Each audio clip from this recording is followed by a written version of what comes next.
Salut tout le monde! Un nouvel épisode d'En attendant l'aide de Poudlard commence à l'instant.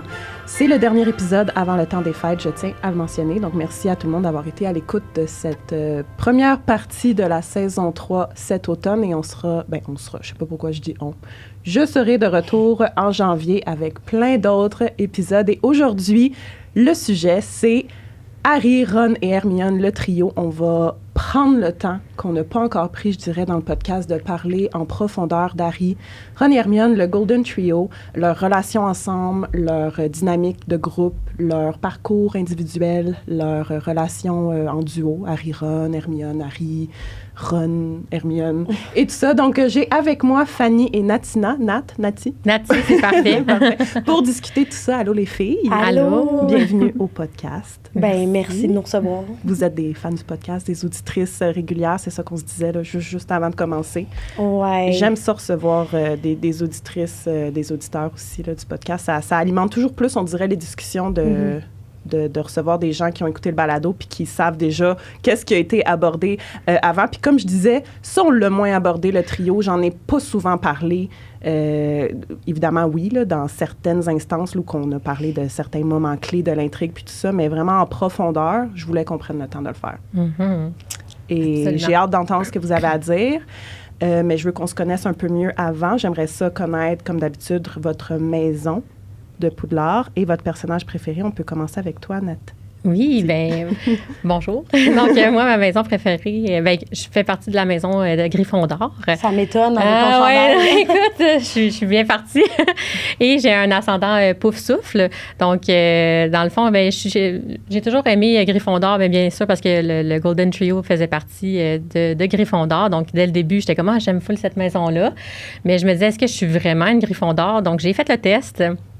Ça m'a donné Gryffondor. Tu sais, quand on regarde aussi les caractéristiques, là, la bravoure, tu sais, je me tape un peu dans le dos, là, mais on peut dire, tu sais, la bravoure, le courage, la détermination, je pense que ça fait partie de des valeurs que j'essaie de prôner le plus possible.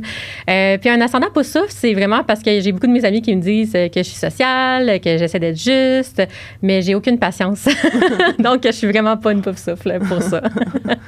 Super. Puis ton personnage préféré? Oui, moi, ça a longtemps été Harry. Encore pour les mêmes raisons, tu sais, parce que c'est un personnage qu'on voit beaucoup, qu'on grandit avec lui, qu'on suit. Mais avec le temps, en vieillissant, je me rends compte qu'il y a des facettes de lui que j'aime bien, mais il y a des facettes de lui aussi que je suis comme, OK, on pourrait en reparler. J'ai hâte.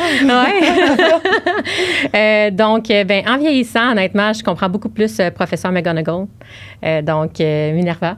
Puis j'aime beaucoup les chats aussi, donc écoute, ça l'aide un peu, mais on a le même patronisme également. Puis c'est surtout parce que je trouve qu'en vieillissant, on réalise à quel point que c'est un personnage qui est important aussi dans la vie des jeunes. Parce que, tu sais, au début, quand on regarde les films, on est comme plus jeune, on est comme, tu sais, elle semble un peu méchante, sévère. Mais quand on vieillit, on comprend que c'est vraiment juste parce qu'elle les aime, puis elle veut être là pour eux, puis elle veut les protéger, puis, tu sais, elle amène souvent son opinion. Je trouve que des fois, elle n'est pas écoutée nécessairement, tu sais, un peu comme dans le 4e film, quand elle disait qu'elle ne voulait pas qu'Harry aille quand il s'est fait tirer son nom dans la coupe de feu. Là. Ouais. Donc, elle a ses petits moments aussi, tu sais, je veux dire, elle sort de l'ordinaire, puis moi, ça me fait mourir, là, juste, tu sais, dans les films, là, Pierre Totum, Locomotor, puis tout ça, tu sais, tellement. Elle shine tellement, puis c'est vraiment... Ouais. Mais j'avoue qu'elle est dans mes tops aussi, je l'aime vraiment beaucoup. Ça, moi, c'est juste son côté pince sans rire, ça me fait vraiment... Oui, absolument. Mais tu as soulevé un point intéressant en disant que je pense qu'en vieillissant, c'est comme tous devenu... Elle est devenue dans notre top personnage. J'entendais pas souvent ça quand j'étais plus jeune, de moi, j'aime vraiment McGonagall. On l'a toujours tous aimé, mais maintenant, tu sais, je le vois régulièrement. J'aime beaucoup McGonagall. Quand j'avais fait mon fameux tournoi pour faire voter les gens qui est votre personnage préféré, en finale, c'était Hermione contre McGonagall, tu sais. Mais souvent, les profs, là, mettons, là, dans nos entourages, là, les profs qui ont marqué le monde, c'est pas nécessairement ceux qui étaient les plus lousses. Souvent, c'est ceux qui avaient une rigueur, mais qui étaient capables de le faire passer par l'humour ou dans des... Tu sais, McGonagall, mon Dieu, elle doit pas en laisser passer une là, dans ses cours, mais elle défend Harry, puis incapable de mettre son pied à terre, puis incapable de donner de la latitude aux élèves. Genre, quand ils ont raison, elle va l'accepter, puis... fait que, en tout cas, je trouve qu'elle est bien équilibrée quand même si elle est très... on va se le dire. Oui. Elle est mystérieusement intrigante. En tout cas, bon choix de personnage. Puis là, toi, Fanny, ta maison Ouais, mais moi, non, j'ai pas d'indice vestimentaire. Mais pour vrai, c'est drôle parce que moi puis Nati, on se parlait avant le podcast puis on disait, on va vraiment bien s'entendre, tu sais. On a une vibe similaire puis tout. Puis moi aussi, je suis Gryffondor ascendant Pouf-Souffle. Oh my God, oui. C'était ça m'a quand même fait rire quand t'as dit ça. Ben c'est ça, j'ai fait plusieurs fois les tests puis j'ai toujours ressorti Gryffondor, une fois Pouf-Souffle. Puis, mon choix, c'est Gryffondor, dans le sens où je ressors Gryffondor, puis mon choix final, c'est Gryffondor, mais j'ai quand même, tu sais, des valeurs Pouf-Souffle au niveau de la justice, c'est important pour moi, de la loyauté, tout ça. Puis Gryffondor, c'est ce que j'aimerais qu'il ressorte au quotidien. Tu sais, c'est pas toujours facile. Je suis un peu une Gryffondor Neville, chicken sur bien des affaires, tu sais, j'ai pas le courage le plus obvious, mettons, là. Mais, tu sais, c'est ce qu'au final, j'aimerais qu'il ressorte. Je veux être capable de, tu sais... verbaliser mon point s'il y a quelque chose ou défendre des affaires ou speak up un peu quand ça compte ou fait que dans des moments comme ça c'est ce qui me représente, je trouve. Ouais. Puis ton personnage? Bien, c'est sûr que Hermione est dans mon cœur, mais on va tellement en parler aujourd'hui que je vais pouvoir là dire pourquoi je l'aime. Expliquer pourquoi. Oui, exact. Puis sinon, j'ai beaucoup réfléchi, mais j'aime les personnages d'Harry Potter qui ont comme un arc de cheminement, qui commencent pas comme déjà nice, puis qui finissent, tu sais, encore nice. Fait que, mettons, Neville, je l'aime beaucoup, tu sais, il commence un peu comme le mal-aimé, là, tu sais, l'élève qui se fait niaiser, puis tout, puis il développe tellement son courage, puis l'affirmation de soi, puis tout. Mais mon but aujourd'hui, j'aimerais redonner des lettres de noblesse à quelqu'un. Fait que je vais peut-être me faire lancer des roches. Mais moi, Ginny, là, je l'aime vraiment beaucoup. Et là, attention, Ginny des livres. Qu'on ne me parle pas de Ginny des films, s'il vous plaît. C'est une... J'oserais dire une honte, là. Pour vrai, ça n'a pas de bon sens à quel point ils ont dénaturé pour moi ce personnage-là.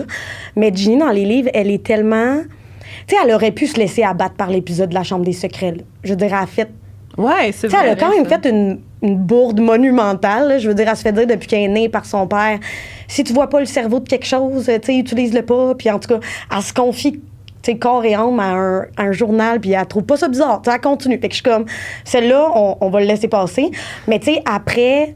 elle s'affirme, elle se laisse pas abattre par ça. Quand Hermione la shake un peu d'un livre en disant, tu sais, devant Harry, là, redeviens-toi, puis ça va t'aider. Puis écoute, elle s'affirme devant ses frères, elle défend les plus vulnérables, elle est sincèrement amie avec Luna, puis elle crie haut et fort, alors que tout le monde, incluant Harry, est gêné de s'afficher, mettons, envers Luna. Tu sais, elle se fout de ce que les autres pensent. Elle va au bal avec Neville, puis dans le livre, elle est vraiment contente. Quand elle intègre l'équipe de Quidditch, elle est vraiment fonceuse, là, tu sais. Je me rappelle plus de son nom, là, le commentateur qu'on n'aime pas, là, Zacharias Smith, là, il y a une année qui s'échange les commentateurs d'un livre. Puis là, il commente, puis il insulte vraiment des joueurs de Gryffondor. Elle fonce dedans carrément, là, dans le livre. Tu sais, elle est vraiment... En tout cas, je trouve que elle a vraiment quelque chose. Puis Harry, il part dans le 7e, puis elle comprend... Genre, elle va pas laisser, mettons, ses émotions prendre le dessus, incapable de se positionner à la place des autres. Puis, bref, elle est vraiment courageuse. Puis, faut lui redonner un peu, là, la redorer un peu, je trouve. J'ai relu les livres cet été, puis ça m'a comme fait redécouvrir Ginny. J'ai hâte, là, parce que je suis en train de relire le 5, mais j'ai hâte de la redécouvrir, là, vraiment, comme on le mentionne tout le temps depuis le début du podcast, justement, la grosse différence entre les livres et les films, puis de réaliser tout ça. Mais bravo pour ton speech. Mais c'est ça. Voilà, défendons Ginny. Justice for Ginny. Écoute, je me sens interpellée. Non, mais pour vrai, c'est maintenant. Ben voilà. Elle nous a convaincus. Lisez les livres ou écoutez les livres audio si vous voulez vraiment découvrir c'est qui Ginny.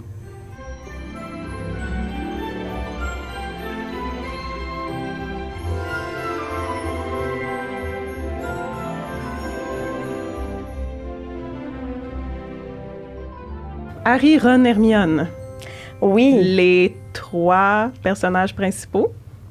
Le trio, le Golden Trio. Ça, c'est le nom du trio. Puis, un trio dans lequel, je dirais, règne la loyauté, la fiabilité. Ils peuvent compter les uns sur les autres. Ils se disent tout. Ils trouvent toujours des solutions ensemble. S'entraident à 3. Les 3 sont différents, se complètent très bien. Ils ont chacun leurs forces, leurs faiblesses. Il y a des choses qu'on aime, je pense, chez chacun et des choses qu'on aime beaucoup moins aussi chez chacun. Puis, ben c'est ça. Au final, ils forment un trio solide qu'on adore, puis un des meilleurs trios, je pense, de l'histoire de la fiction, là. Que ce soit littérature ou même au cinéma, là, ils ont vraiment, là... Ben, je trouve qu'il a vraiment bien été écrit, là, tu sais. Je trouve que l'auteur, elle a vraiment réfléchi comme à chaque caractéristique des personnages, comment ils peuvent pas se piler ses pieds puis vraiment juste se compléter, fait que... Bien dit. En tout cas, on va avoir bien des choses à dire, je pense. Absolument. Puis comme je vous disais, tu sais, c'est sûr, là, j'ai pas de structure précise. Je veux vraiment que ce soit une discussion, puis qu'on apporte chacun nos opinions, que ce soit même des petites analyses de chaque personnage, puis de leur dynamique, puis qu'est-ce qu'ils se sont apportés en faisant référence à certains moments précis des livres et des films. Si on peut un peu plus, tu sais, continuer vraiment peut-être sur le fondement, commencer sur le fondement de leur amitié.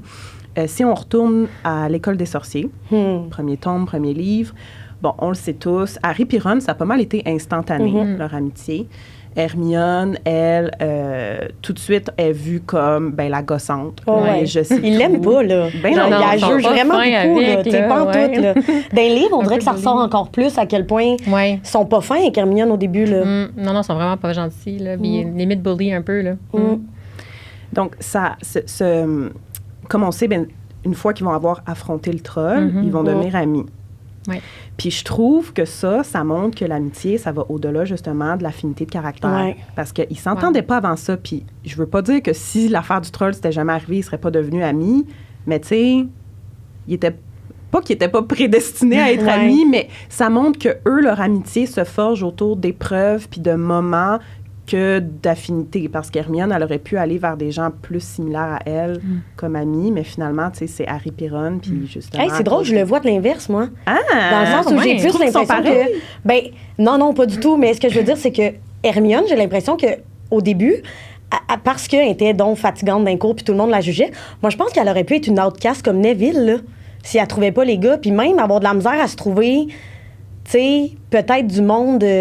Parce que Hermione, l'affaire, c'est que de premier abord, je trouve que quand t'as pas d'éléments critiques comme les Harry et Ron ont vécu avec elle pour vraiment apprendre à la connaître, je sais pas à quel point elle donne la meilleure première impression, aussi jeune que ça, là, tu sais, plus tard, ça se place, mais fait que je sais pas à quel point, mettons, elle se serait faite bien des amis dans les autres maisons ou dans... Oui, parce qu'elle est vraiment très je sais tout, puis elle s'en cache pas. Oui, c'est ça. Puis des fois, quand on repense un peu au primaire ou au secondaire, des fois, les personnes qui sont un peu trop je sais tout, des fois, ça peut être perçu comme tannant, puis elle s'en cache pas du tout, là. Mais dans le sens où je pense quasiment qu'à un moment donné, ça cachait comme une insécurité, là. Tu sais, qu'elle voulait montrer, c'est ça? Oui. Tu sais, elle était née moldue, fait qu'elle veut faire sa place, puis... En tout cas, on va rentrer peut-être dans les détails tantôt, mais... Oui, absolument, mais c'est ça, tu sais, je pense que clairement, leur intention, c'était pas d'être l'ami d'Hermione. Non, c'est ça. Puis, ils seraient passés clairement à côté de quelque chose. Oh, mon Dieu, oui. Mais il n'y aurait pas eu de livre, je pense. Quirrell n'avait pas envoyé un troll, tu sais. Merci, Quirrell. Merci, Voldemort. Puis, je vous lis une citation du premier tome, qui est justement à la fin du chapitre, quand ils viennent de combattre le troll. À compter de ce moment, Hermione devint amie avec Ron et Harry. Il se crée des liens particuliers lorsqu'on fait ensemble certaines choses. Abattre un troll. Voyons. Un troll de 4 mètres de haut, par exemple. Je pense que ça dit cette phrase-là, c'est quand on fait des choses ensemble, c'est là qu'une belle amitié peut se bâtir. C'est drôle que tu aies lu cette citation-là parce que c'était ma première. C'est ma seule. Ouais. Je te laisse les autres. J'en ai d'autres. J'en ai de McGonagall. Mais c'est vrai que c'est le premier moment critique du trio. Là. C'est ce qui part tout. Puis sans ça... C'est ce qui part tout. Puis... Mais je me suis toujours demandé, est-ce qu'elle, dans le fond... Parce qu'elle, elle voulait déjà être leur amie. Avant, là, elle était down, là, elle les suivait, puis tout, puis elle essayait là, de créer des moments, puis Ron était comme tasse-toi. Harry est tellement plus neutre entre les deux. J'essaie de comprendre ce qui s'est passé exactement dans ce moment-là. Je pense que c'est juste de l'avoir vécu les trois ensemble, parce que je pense pas qu'elle est down tout d'un coup d'être leur amie. Elle l'était déjà, parce que là, ils l'ont sauvée, ça n'a pas rapport. Eux, ben ils l'ont sauvée, fait que je pense qu'ils réalisent en même temps qu'ils tiennent à elle. Ils sont allés comme la rechercher dans les toilettes parce qu'elle savait pas qu'il y avait le troll. Il y a Ron aussi qui a finalement réussi à faire son Wingardium Leviosa, tu sais, puis elle était genre le va-et-vient. Je sais pas, tu sais, c'est juste un beau moment où ils se complètent les trois là-dedans. Le moment charnière aussi, c'est que elle les a, elle a quand même dit au prof, c'était de ma faute, ils sont venus me sauver. Elle a vraiment pris le blâme. Puis je pense que c'est là qu'ils ont vu, OK, elle n'est pas juste un cerveau sur 2 pattes, puis comme, elle a des valeurs, des qualités qui nous rejoignent. Là, fait que j'ai l'impression que ça a été quand même critique parce que ça aurait peut-être pas eu le même impact si elle n'avait pas réagi comme ça devant les profs. Je sais pas. Oui, c'est vrai. Absolument. Bon, ben parlons un peu d'Hermione pour commencer. Celle que j'ai beaucoup de choses à dire. On peut commencer fort. Je dirais qu'Hermione, évidemment, c'est la tête pensante du groupe. Oui, le cerveau, là. Celle qui permet au plan vraiment de se réaliser. C'est elle qui va nous mind blown la plupart du temps avec ses découvertes, puis justement les plans qu'elle va concocter, puis ses idées. Ses connaissances, son esprit de recherche, là, ça a fait que plus d'une fois, même à chaque fois, c'est à cause d'elle qu'on finit par se sortir d'une épreuve, d'un certain pétrin. On est sauvé à cause d'elle plusieurs fois. Elle débloque des impasses. Là. Oui. Ah oui. Ouais, j'avais une discussion de ça avec mon amie justement hier en lui disant que j'allais participer au podcast pour le Golden Trio, puis elle me disait Harry, telle affaire, Ron, telle affaire, Hermione, ben il serait jamais arrivé à leur fin sans elle, là, tu sais. Fait que c'est vraiment un personnage important, puis une belle femme forte, inspirante, puis qui grandit aussi avec eux, donc... Et ça, c'est un volet important, je pense, du personnage d'Hermione, puis de pourquoi tellement de femmes là, s'identifient à elle, on va se le dire. C'est quand même un personnage de fiction vraiment important pour le féminisme, pour tout ça. Tu sais, elle est revendicatrice, elle prend sa place, elle a un cerveau, elle sert à quelque chose dans l'histoire. Là. Elle n'a pas juste un rôle background esthétique. On a une femme... elle s'éloigne des stéréotypes. Exact. C'est pas la belle fille qui veut impressionner ou elle le fait pas justement pour impressionner. C'est inné en elle. Elle a besoin de savoir, elle a besoin de trouver des solutions, elle est déterminée. Puis tu sais, l'auteur je trouve qu'elle l'a quand même rendue vraiment complète dans le sens où, oui, c'est une femme forte, mais elle a plein de moments aussi où elle est sensible dans le film, dans le livre. Elle montre sa vulnérabilité, elle montre ses émotions, tu sais. Fait que je trouve ça super intéressant. Mais par contre, faut le noter que... En tout cas, je sais pas si j'embarque là-dedans tout de suite, là, mais je trouve que Hermione, dans les films, elle est presque trop parfaite. Oui. Tandis que quand tu lis les livres, c'est un personnage qui est beaucoup plus équilibré. Fait que j'ai tendance à quasiment plus m'identifier à la Hermione des livres parce que je suis comme, elle a des défauts, tu sais. Dans les films, t'écoutes le film puis t'es là, mon Dieu, tu sais, ça n'a pas rapport, là, tellement... Surtout qu'Emma Watson est tellement belle. Oh my God. Elle n'est pas censée être aussi belle que ça. Puis ses dents, là, c'est long avant que ça soit réparé dans les livres. Là. Il me semble, tu sais, Emma Watson a déjà eu des dents à part dans le 1 qu'ils l'ont mis. C'est dans le 4 qui répare les dents. Mais ça paraît pas, là, dans les films. Non, c'est ça, dans les films. Elle a toujours des belles dents. C'est pas un sujet de discussion. Là, non, c'est ça. Pas belles dents puis qu'elle n'est pas belle. Si on retourne à la base, mettons, d'Hermione. Okay. Hermione n'est moldue, c'est pas qu'elle est sorcière jusqu'à temps de recevoir sa lettre de Poudlard. Puis dès qu'elle arrive à Poudlard, là, c'est comme elle sait déjà tellement de choses. Elle a lu tous ses livres. Puis qu'est-ce qu'on peut vraiment en conclure de ça? Est-ce que c'est une pression de performance de comme je veux montrer que je suis à la hauteur, même si je suis née moldue? Est-ce que c'est juste elle comme ça, même quand elle était à l'école primaire, on le sait pas, là, peut-être qu'elle était full miche, je sais tout. Est-ce que... Je sais pas. Mais mettons, là, je me mets à sa place. Puis là, c'est peut-être parce que, justement, je m'identifie avec Hermione, fait que j'ai une personnalité similaire. Mais moi, demain matin, je suis moldue, j'apprends qu'il y a un monde de sorciers. Hey, je dévore tous les livres à ma portée pour essayer de comprendre dans quoi je m'en vais, en savoir plus sur mon école. C'est incroyable, là. Elle passe de faire des maths, du français, ben là, peut-être pas du français parce qu'elle est en Angleterre, mais dans le sens où des matières de base à je m'en vais étudier la potion, je m'en vais étudier la métamorphose, je m'en vais... tu sais, je veux dire... Ça, pour moi, je la comprends, sa réaction. Je te dis pas que j'aurais tout retenu par cœur, là. Je suis pas là. Mais moi aussi, je pense que je me serais informée juste par pure curiosité. Là. Mais pas pour prouver quelque chose nécessairement. Non. Moi, je sais pas, vu que, tu sais, mettons que là, je regarde plus la Hermione dans les films, tu sais, on peut voir un peu aussi on voit qu'elle n'est pas nécessairement certaine de elle. Puis elle prend aussi très à cœur quand quelqu'un va l'attaquer par rapport à son centre de sang-bourbe. Donc, c'est sans pas pur, là, comme ils disent. Donc, moi, j'ai l'impression que je me dis peut-être qu'elle est arrivée vraiment avec l'intention de vouloir prouver son point, de vouloir prouver sa place, mais aussi en étant vraiment curieuse, parce que je pense que moi aussi, apprends du jour au lendemain que t'es sorcière, là, c'est comme, oh my God, what? C'est sûr que j'y vais, là. Mais, ouais, non, aussi, j'ai l'impression qu'on voit que c'est quand même un personnage qui n'est pas nécessairement certaine de elle dans les débuts, dans les premiers films. Donc, j'ai l'impression que peut-être qu'elle voulait prouver son point puis démontrer aux autres qu'elle était autant capable qu'eux autres, même si elle n'avait pas eu des berceuses ou des lectures par sa maman sorcière, là, comme Ron, mettons. Là. Mais clairement, on peut extrapoler, là, dans le sens que le Choixpeau a quand même envisagé de l'envoyer dans Serre d'Aigle. Fait que clairement que même dans le monde moldu, tu sais, elle voulait performer, puis elle avait une curiosité, puis une discipline puis un intérêt. Un côté intellectuel très développé. Mais oui, elle a été mise en Gryffondor parce que je pense que son courage puis sa détermination prend le dessus sur son intelligence puis sa curiosité. D'ailleurs, j'ouvre une parenthèse, là. Je m'excuse, mais on peut-tu lever tous nos chapeaux à tous les Serre d'Aigle du monde? T'en étais une il y a jadis pas si longtemps. Mais je veux dire, moi, répondre à une énigme à chaque fois que je veux aller chercher un livre, aller me coucher, aller me prendre une collation dans la salle commune, il y a aucune chance. C'était mon argument numéro 1. Je suis comme moi, l'énigme, là, à chaque fois que je veux rentrer chez nous. Il y a aucune chance, là. Je lève mon chapeau à tous les Serre d'Aigle qui doivent répondre à une énigme pour rentrer dans leur salle. Les autres, je suis sûre qu'ils triplent, là. Genre, donne-moi là ton énigme. Mais oui, Luna, des livres, des films, est comme, mais ça nous nourrit, tout ça, puis j'étais là, aucune chance. Va te coucher. Bref, c'était ma parenthèse, je m'excuse. Non, c'est une bonne parenthèse. C'est vrai. Pour Hermione, là, on peut faire un lien avec aussi le fait que son patronus, pas son patronus, voyons, son épouvantard, c'est l'échec, c'est McGonagall qui lui annonce qu'elle a coulé tout. Ah, c'est vrai. Donc, tu sais, quand ta plus grande peur, c'est l'échec, ça en dit beaucoup. Ouais, justement, je pense que c'est non seulement prouver qu'elle mérite sa place, mais c'est montrer qu'elle est capable. Puis qu'elle, mais combien que j'aimerais ça en savoir plus sur son enfance? Ouais. Genre, qu'est-ce qui se passe? On a de l'info un peu sur Ron, on a de l'info un peu sur Harry. Bon, on peut en fou, mais Hermione, me semble, on sait pas grand-chose. Puis je suis comme, mais qu'est-ce qui s'est passé pour que... Bon, OK, être enfant unique, ses parents sont dentistes, mais ils ont l'air fins, ses parents. En tout cas, je sais pas, qu'est-ce qui fait en sorte qu'elle a autant un besoin de... Ils ont mis trop de pression pour avoir des A. Ben, je sais pas. Écoute, il y a quelque chose, là. Il y a quelque chose. Monsieur et Miss Granger, qu'avez-vous fait? Oui, c'est ça, imagine. Puis, tu sais, elle fille unique, fait que ça peut partir de quelque part. Dans le fond, c'est du PTSD de ses parents. Mais mettons...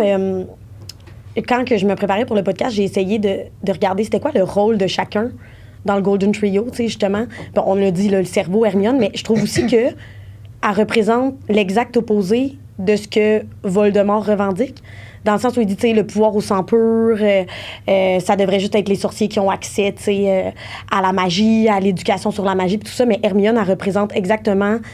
comment un Sandbourg, en guillemets, un émoldu peut exceller et dépasser des sorciers nés de familles sans pur. Là. Ben oui, on considère... Tu sais, elle devient ministre de la magie dans le futur. Les némoldus sont considérés comme tellement moins bons en magie. Vraiment. Tu mérites même pas une baguette, tu sais. Puis je trouve pas ça anodin que l'auteur, elle ait mis une némoldu qui excelle autant dans ses personnages principaux quand genre, toute l'histoire est autour. Ben, c'est sûr. Elle a quand même ce rôle-là de représenter... Absolument. Ouais. Puis sérieux, il fait une belle plug aussi dans le troisième film quand il dit t'es vraiment la sorcière la plus intelligente de ton âge. Tu sais, on le voit que même les adultes la trouvent intéressante, la trouvent importante là. Ouais. Fait que c'est ça. Mais puis, ouais, vas-y. Tu sais, côté mettons évolution du personnage, c'est parce que là on le dit là, depuis tantôt, comment au début, tu sais, elle se présente vraiment comme agaçante, puis méprisante, puis respect des règles à tout prix. Dans le 1 dans le 2, c'est beaucoup ça. Tu sais, dans le 3, je pense qu'avec le retourneur de temps, oui, OK, on voit son besoin, tu sais, de pouvoir apprendre le plus possible. Mais quand il retourne dans le temps, tu sais, on voit son courage, puis son besoin aussi de sauver Sirius, puis sauver Buck, tu sais, toute sa sensibilité face aux innocents aussi. Ouais, moi, c'est ce que j'aime beaucoup aussi. Elle est tellement... pour la justice pour tous, puis de prendre la parole pour ceux qui l'ont pas. Tu sais, en tout cas, j'aime vraiment beaucoup ça chez elle. Oui. C'est vrai qu'elle pourquoi. Mais elle est même victime de discrimination. Elle se fait lancer des insultes par les Serpentards, par Malfoy. Elle est discriminée complètement là, par tous les idéaux de Voldemort puis les partisans de Voldemort. Puis je suis sûre que dans l'école, mettons qu'on extrapole là, le monde de Poudlard, c'est sûr qu'il y en a des élèves qui pensent de même aussi ou qui jugent un peu les némoldus. C'est sûr là, que... Ils disent moins haut et fort, peut-être. Fait que, ouais. Je pense qu'elle revendique beaucoup pour tout le monde. Puis on l'aime, Hermione. Ah, mais c'est vrai qu'elle démontre tellement un courage incroyable. Là, bien, surtout les 3 membres du Golden Trio. Mais, tu sais, puis Hermione, en plus, c'est la seule fille. Elle doit, tu sais, il faut qu'elle aille dormir toute seule dans son dortoir le soir. Tu sais, elle n'a pas tout le temps un ami avec elle. Oui, exactement. Puis, tu sais, en même temps, on voit que ça la dérange pas, là, tu sais. Mais c'est parce qu'on n'en parle pas dans les films, mais Hermione est vraiment, vraiment, vraiment proche de Ginny. Ouais, fait qu'ils sont très souvent ensemble dans le dortoir. Ben non, ils ne dorment pas dans le même dortoir parce que c'est pas la même année. Oui, non, ça c'est vrai. Mais tu sais, dans le sens où, sûrement. Ils chillent dans le lit. Ils ont quand même l'avantage, là. Je veux dire, les filles peuvent aller dans le dortoir des gars, mais les gars peuvent pas aller dans le dortoir des filles. Dans le fond, Hermione, elle veut la paix des gars, puis elle va juste dans son dortoir. Hey, comme laisse-moi tranquille, là, je vais aller réfléchir. Exact. Mais oui, elle a vraiment. Je trouve que son courage il est vraiment incroyable. Puis de plus en plus que les films évoluent, de plus en plus qu'on la voit sortir de sa coquille, qu'on la voit mettre son pied à terre, même si elle le mettait dès le début. Mais je trouve vraiment. Mais elle s'adoucit. Oui, c'est vrai qu'elle s'adoucit beaucoup. C'est moins tout le temps fâchée après quelqu'un. Elle s'adoucit, mais tu sais, as des moments comme quand elle punch Malfoy, quand elle décide de créer l'armée de Dumbledore, quand elle amène l'ombrage dans le c'est ça, mais je me suis mal exprimée, mais je parle. Elle s'adoucit sur le côté je sais tout, puis le côté un peu. Ben, respect des règles. Oui, exact. Parce que les règles vont jamais se faire imposer une règle va être plus important que briser ce à quoi elle croit puis piler sur ses valeurs, mettons. Tu sais, s'il y a une règle qui fait pas de sens, elle va être capable de faire non, là, ça, moi, j'embarque. Puis c'est ça qui fait qu'elle est Gryffondor, je pense. Ouais. Que, dans le fond, elle n'est pas juste dans respecter le cadre. Oui, clairement, pour elle, c'est important là, d'avoir une boîte fixe puis d'essayer de fitter dedans, mais dès que ça fait pas de sens, elle va créer l'armée de Dumbledore, quitte à se faire expulser. Tu sais, c'est au-delà de... Ben, en fait, je pense aussi que rendu là, dans un contexte de guerre, que Voldemort est revenu, elle est comme fuck off. Ouais, comme les règles, envoyer je vais les mettre à quelque part. Mais oui, tu as absolument raison que dans... J'ai comme pas d'exemple qui me viennent en tête, mais sûrement même dans la Chambre des secrets, même dans le 1, là, je veux dire, aller sous la trappe avec Touffu, là, c'est pour le bien de comme... De l'école. De l'école, tu sais. De pas ramener Voldemort en vie. Donc ça, elle va... pas respecter les règles pour ça. C'est que sa fameuse phrase worst. Désolée, j'ai beaucoup de références en anglais. Je les ai lues puis je les écoute beaucoup en anglais, mais quand elle dit se faire expulser ou encore pire, se faire expulser, c'est que c'est pire que la mort. On aurait pu mourir ou encore pire, se faire expulser. Mais dans le fond d'elle, je pense qu'elle voulait juste être un peu dramatique. Oh, mais elle est un peu là, dramatique, Hermione, mais on l'aime de même. Oui. Tu sais, justement, c'est ça que c'était là mon point, c'est que j'ai pris des exemples en note du pourquoi je trouve que son personnage est plus équilibré dans les livres. Tu sais, dans les films, elle est encore plus démontrée comme celle qui trouve tous les indices, puis qui fait tous les liens, puis qui fait avancer l'histoire. Puis c'est vrai, dans les livres, elle a plein de moments clés comme ça, mais c'est juste que... Puis je pense que c'est fait ainsi dans les films parce que il faut sauver du temps à un moment donné dans les scénarios. C'est vrai, oui. Fait qu'il faut faire des shortcuts. Fait que ce soit Hermione qui parle, ça permet de faire plus. Mais il y a plein de choses qui sont expliquées par d'autres personnes. Tu sais, c'est Ron qui explique à Hermione c'est quoi un sang de bourbe comparé au film. Elle sait pas c'est quoi. C'est pas elle qui arrête le cognard ensorcelé par Dobby là, dans le 2 qui frappe Harry là, avec un sort en plein milieu du terrain.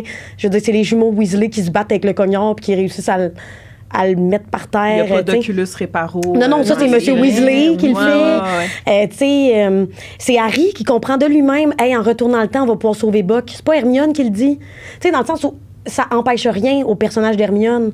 Elle reste aussi brillante que ce qu'on pense qu'elle est. C'est juste que je trouve que ça la rend quasiment plus humaine dans les livres, tu sais. Fait que... Ben, elle a ses défauts, comme tu disais tantôt. Ses défauts paraissent plus dans les livres. Elle est plus humaine, elle est plus normale. Puis elle démontre sa vulnérabilité peut-être un peu plus dans les livres, là. Tu sais, quand elle... Faut qu'elle aille voir Grope avec Harry dans... Moi, je dis Grope, je sais jamais comment le dire, là, mais dans la forêt. Elle a peur d'un livre, là. Un chicken, là. Elle tient pas tête comme d'un film en disant Grope, je sais pas trop ce qu'elle dit, là, mais... Fait qu'elle a comme plus de champ d'émotion, puis ça, elle est plus vulnérable, je trouve, dans les livres. Mais ça n'empêche rien, là, dans le sens que je considère que c'est un personnage vraiment particulier puis exceptionnel, mais c'est ça, elle est plus complète, j'ai l'impression, dans les livres. Tu sais, elle a les deux côtés de la médaille. Oui. Bien dit. J'ai rien à rajouter. Mais en fait, c'est que je pense que dans ma recherche, j'étais tellement, tu sais, là, j'avais le côté de Ginny, comme, tout le monde l'aime pas, puis moi, je l'aime, puis c'est un peu, on va rentrer dans Ron plus tard, mais on dirait, je me dis, hey, le podcast, on va pouvoir redonner les lettres de noblesse à Ron. Ben oui. Dans le sens où dans les livres, il est tellement plus, tu sais, pertinent que dans les films. Ben oui. Puis, ben, en redonnant les lettres de noblesse à Ron, ça passe par rééquilibrer Hermione un peu. Parce que c'est elle qui a été mise de l'avant dans les films, mettons. Fait que je pense que ça m'est venu de là, ma tirade. C'est très bien dit. Je suis d'accord avec toi. Et si Hermione Granger, je l'ai en gras là, dans mes notes, cette question-là. Et si Hermione Granger était le vrai personnage culte de la saga Harry Potter? Ah, mais moi, j'y ai pensé, ça, souvent. Puis je pense qu'il y a beaucoup de monde pour la question. La réponse, moi, oui. Selon moi, là, absolument. ça s'appelle Harry Potter. Harry, c'est le personnage principal. C'est lui qu'on voit tout le temps. C'est lui qu'on suit. C'est ses aventures à lui. Mais en termes de personnage culte, puis le personnage là, complet, puis qui est tout le temps là pour... Je veux dire, on vient de le dire, là, mais... Qui marque nos esprits, là. Oui. Tu sais, il n'y aurait pas de Harry Potter s'il n'y avait pas de Hermione puis de Ron, là. Je pense que c'est pour ça qu'on est ici aujourd'hui à faire un épisode complet pour ce trio-là, là. Absolument. C'est clair. Ouais. C'est plus que juste Harry, tu sais. Puis je pense que Ron, il le dit à maintes fois, là, c'est plus que toi. C'est pour l'ensemble du monde des sorciers, là. Puis je pense qu'on doit une partie à Emma Watson, par contre. Dans le sens qu'elle est vraiment bonne actrice, puis elle apporte vraiment bien Hermione, là. Tu sais, c'était des enfants stars, là. On le dit, tu sais. Oui, Daniel Radcliffe, OK, il n'est pas le meilleur acteur de son époque. Mais en même temps, je pense que, tu sais, les réalisateurs ont quelque chose, puis je pense que ça cadrait quand même avec la personnalité d'Harry. Mais Emma Watson a quelque chose avec Hermione, là. Puis je pense que c'est une de celles qui a fait le plus de devoirs, là. Tu sais, elle lisait les livres, elle se reconnaissait beaucoup dans Hermione, elle s'identifiait à elle. Fait que, je sais pas, je trouve que ça l'a vraiment aidé, puis ça l'a propulsé peut-être à un autre niveau, là. Absolument. Oui, elle a mis beaucoup de travail dans sa performance, dans son personnage, puis elle connaissait son personnage par cœur. Elle s'identifiait full. Ah oui, vraiment. Elle était capable de donner des recommandations et tout ça. Je sais qu'on l'a dit plusieurs fois, mais garde, là, hein? Shout out Emma Watson. Tape dans le dos. C'est ça, exact. Oui, elle est bien bonne. On me dit à l'oreille qu'elle est en train de nous écouter en ce moment. Exact. Non, puis en plus, elle est vraiment comme Hermione parce que, bon, je suis pas celle qui suit le plus les acteurs dans leur vie en dehors, mais tu sais, Emma Watson, je pense qu'elle a quand même chapeauté beaucoup de causes, puis défendu les plus vulnérables et tout. Fait que, elle est très humble. Oui, c'est ça, vraiment. C'est une femme. Fière représentante d'Hermione, finalement, même dans sa vie.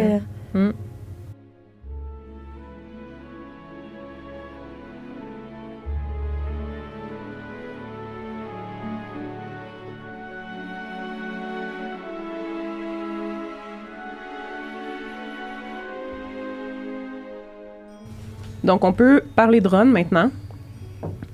Ron, je repars aussi au début. Tu sais, dès qu'on rencontre Ron dans le livre, Ron mentionne, comment il dit? Qu'il va devoir faire aussi bien que ses aînés, mais que personne ne va le remarquer de toute façon. Fait que, tu sais, déjà, tu le sais qu'il y a beaucoup de pression, puis qu'il se sent peut-être comme, pas l'enfant oublié de sa famille, mais comme il comprend, tu sais, je veux dire... Il est le 6e gars, là. C'est ça, j'allais dire. Puis pour ils ont travaillé fort pour avoir leur fille, là. Quand il pète c'est ça, quand il pète le médaillon, Voldemort, il dit le moins aimé depuis toujours par une mère qui rêvait d'avoir une fille. Tu sais, elle a accouché de Ron, Molly, puis elle a fait fuck. Encore un gars, tu sais. Il y avait peut-être pas des échographies de sexe chez les sorciers. Non. J'ai l'impression que le sexe n'est pas connu d'avance. Non. Mais c'est vraiment... Ronald Bilius Weasley, de son vrai nom. En plus. On peut-tu s'en parler de ça, Bilius?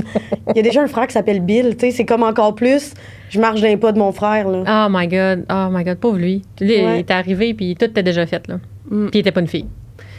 Donc, c'est l'éternel combat de Ron, de se comparer aux autres, et de se diminuer, de se trouver toujours pas assez bon. Puis là, son meilleur ami, c'est Harry Potter. C'est ça, il y a un gros complexe d'infériorité. Fait que déjà comment il se sentait chez lui toute son enfance, puis là, de devenir ami avec Harry. Il a envie d'être l'ami d'Harry, il aime full Harry, mais il se retrouve, veut pas, meilleur ami d'Harry Potter, qui est comme...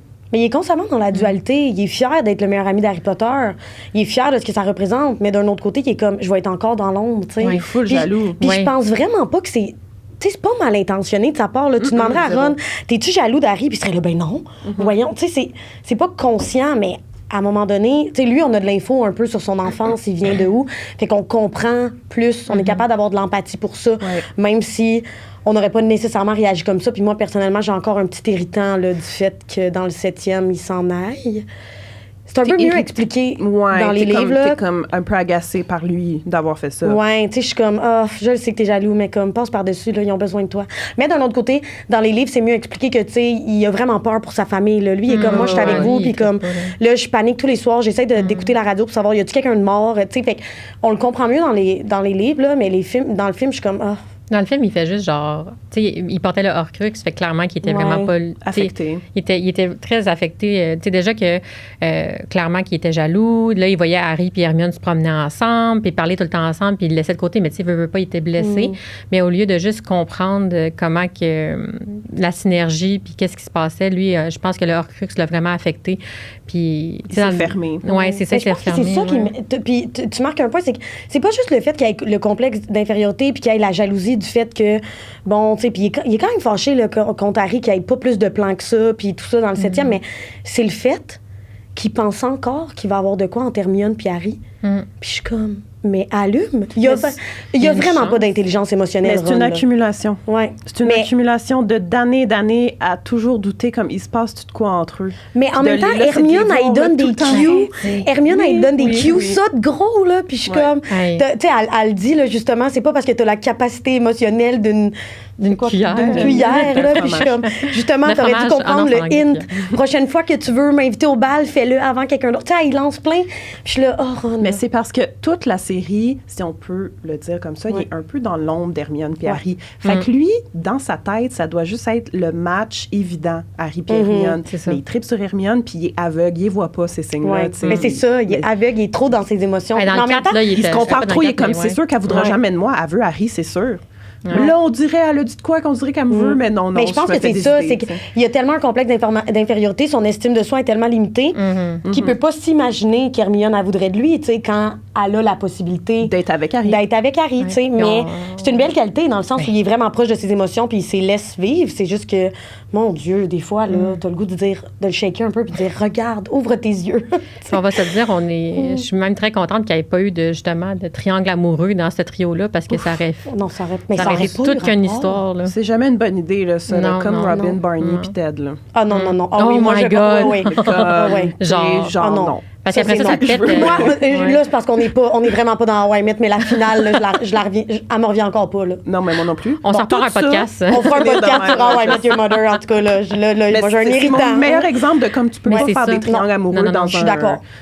Comme Rachel avec Joey dans saison 9, ça n'a pas rapport. Bon, merci. Hey, pour vrai, non, moi aussi. C'est ça. En tout cas. Au moins, ils n'ont même pas frôlé l'idée que Harry et Hermione pouvaient peut-être... Mais au-delà de ça, par contre, je pense pas que ça aurait fait de sens pour Harry. Non. Ah non. Genre, tu sais, il arrête pas de dire qu'il voit Hermione comme sa sœur, puis avec raison. Là, c'est un lien, c'est une... Tout le monde dit qu'ils fit plus ensemble, mais non, moi, je trouve pas. Non. J'ai quand même... je comprends les critiques de Ron Hermione, là, dans le sens où...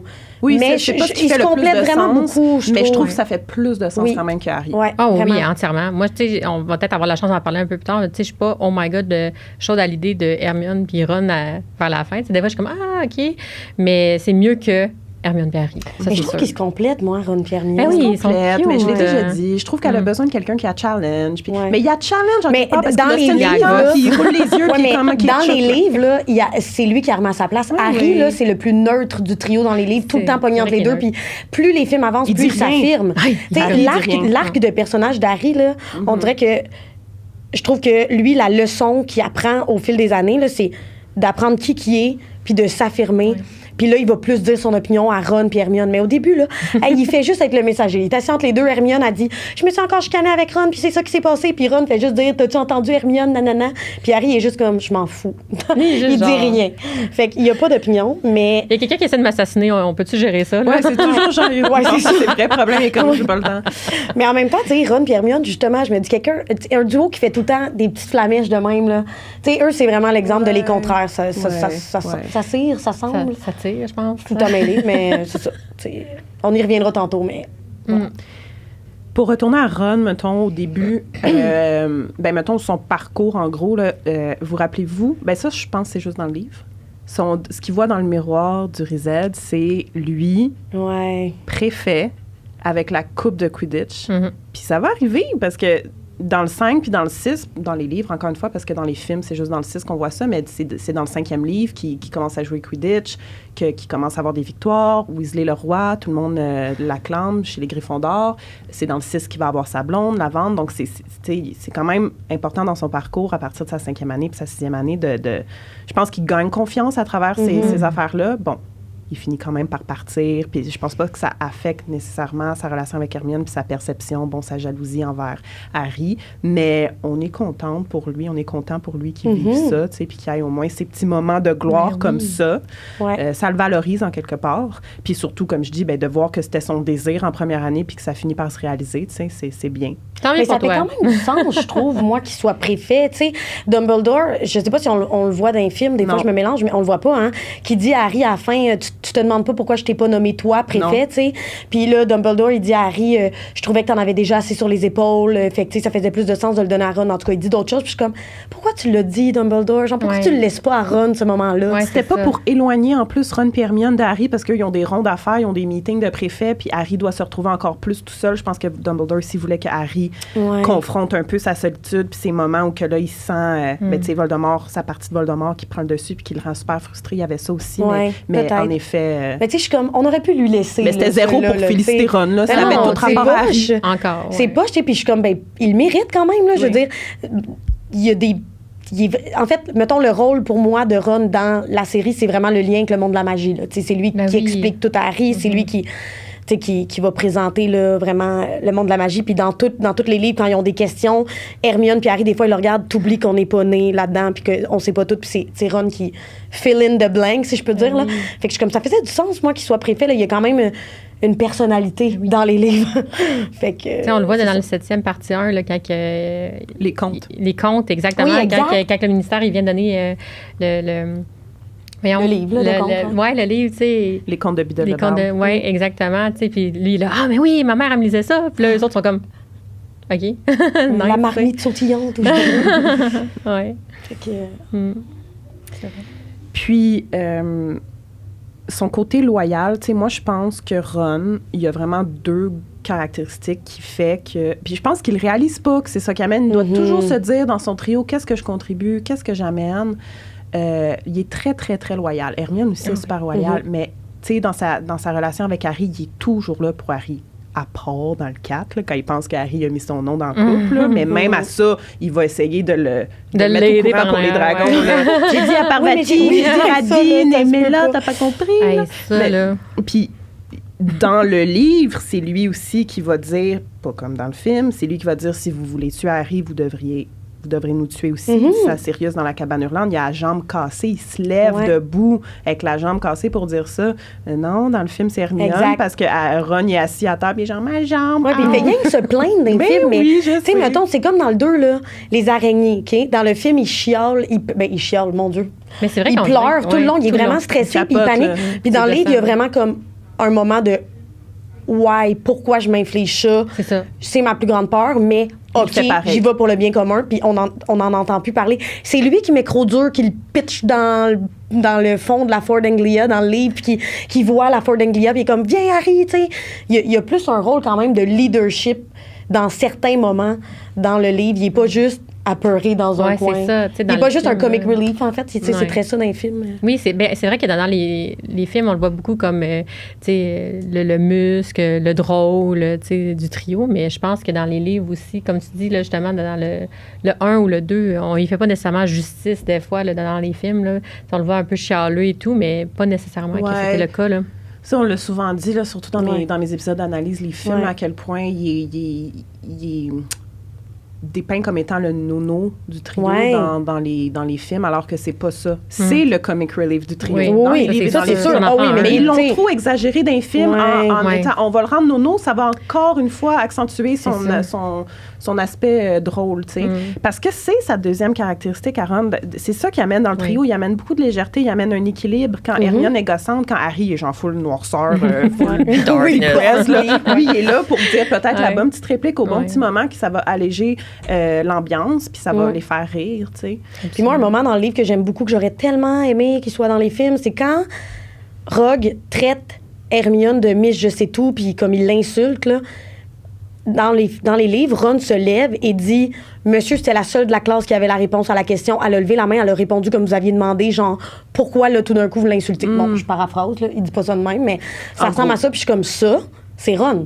Ça, c'est sa personnalité. Il va être dans le background, il va, tu sais, pas faire de vagues, il va être drôle, mais quand ça compte, il est là, puis il speak up, puis il stand up, puis tu sais, il se manifeste, puis il y a un peu le « moi, je peux rire d'Hermione », parce que c'est mon ami puis que je l'aime, mais... Puis je peux rire de Harry parce que c'est mon ami puis je l'aime, mais je laisserai pas les autres le faire, par exemple. Oh, wow! Tellement bien dit. Ça, oui.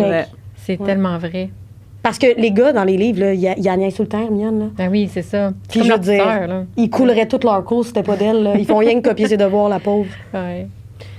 Est-ce que Ron a été un meilleur ami pour Harry que Harry l'a été pour lui? C'est sûr que comment on voit l'histoire... c'est l'histoire d'Harry. Fait que là, Ron, c'est ça le rôle qu'il a. Il n'y a pas beaucoup de moments, évidemment, vu, comme je dis, c'est l'histoire d'Harry. Mais oui. Que Ron aurait eu besoin d'Harry tant que ça. Mais moi, je pense qu'on peut penser à des moments où Harry a été là pour Ron? Oh my God. Moi, je m'en allais dire plus, tu sais, on sait que Ron, il a tout il a tout mis de côté pour Harry, là. Ouais. Il a tout mis de côté, sa famille, son enfance, pratiquement, là, tu sais, une enfance normale, là. Lui, il n'en a pas nécessairement eu une. Il était tout le temps en train de combattre... un fou qui essaie de tuer son meilleur ami, là, tu sais. Mais Harry qui était là pour Ron, j'essaie de réfléchir. Il l'a sauvé, évidemment, quand il était empoisonné, là, dans le bureau de Slughorn. Oui. Mais définitivement, il y a un déséquilibre. Genre, pour moi, c'est clair que Ron a été plus présent pour Harry que l'inverse. Mais d'un autre côté, mais c'est parce que c'est comme compréhensible. Tout t'arrive à Harry, puis Ron, il veut être là pour Harry, mais Ron, il n'y a rien qui t'arrive. Fait que c'est ça. Harry, il aurait, dans le cas où quelque chose y arriverait, Ouais. je pense qu'Harry, oui, il serait là. Ah oui, fait qu'il y a probablement. moyen, c'est ça, exact. Moi aussi, je pense qu'il serait là parce que dans les circonstances où ça a compté, il a été là. Oui, quand Mais il y en a Ron pas mal vomit moins, les limaces, t'sais. let's go, on va chez Hagrid. Pendant le bal, tu sais, quand que Ron il est comme boubou dans un coin puis il regarde Hermione, Harry est là, veut Il est pas. là, c'est vrai. Ouais, mais Harry, on va se le dire, là, il est pas mieux là, avec les filles, puis au bal, il veut rien que s'asseoir lui aussi. Puis... My God, Ils ont pauvres eux pas autres. Ouais, c'est ça. Oh my Mais tu sais, God. dans le jeu d'échecs, là, Hey, es-tu écœurant? tu sais, il se sacrifie, là, c'est genre...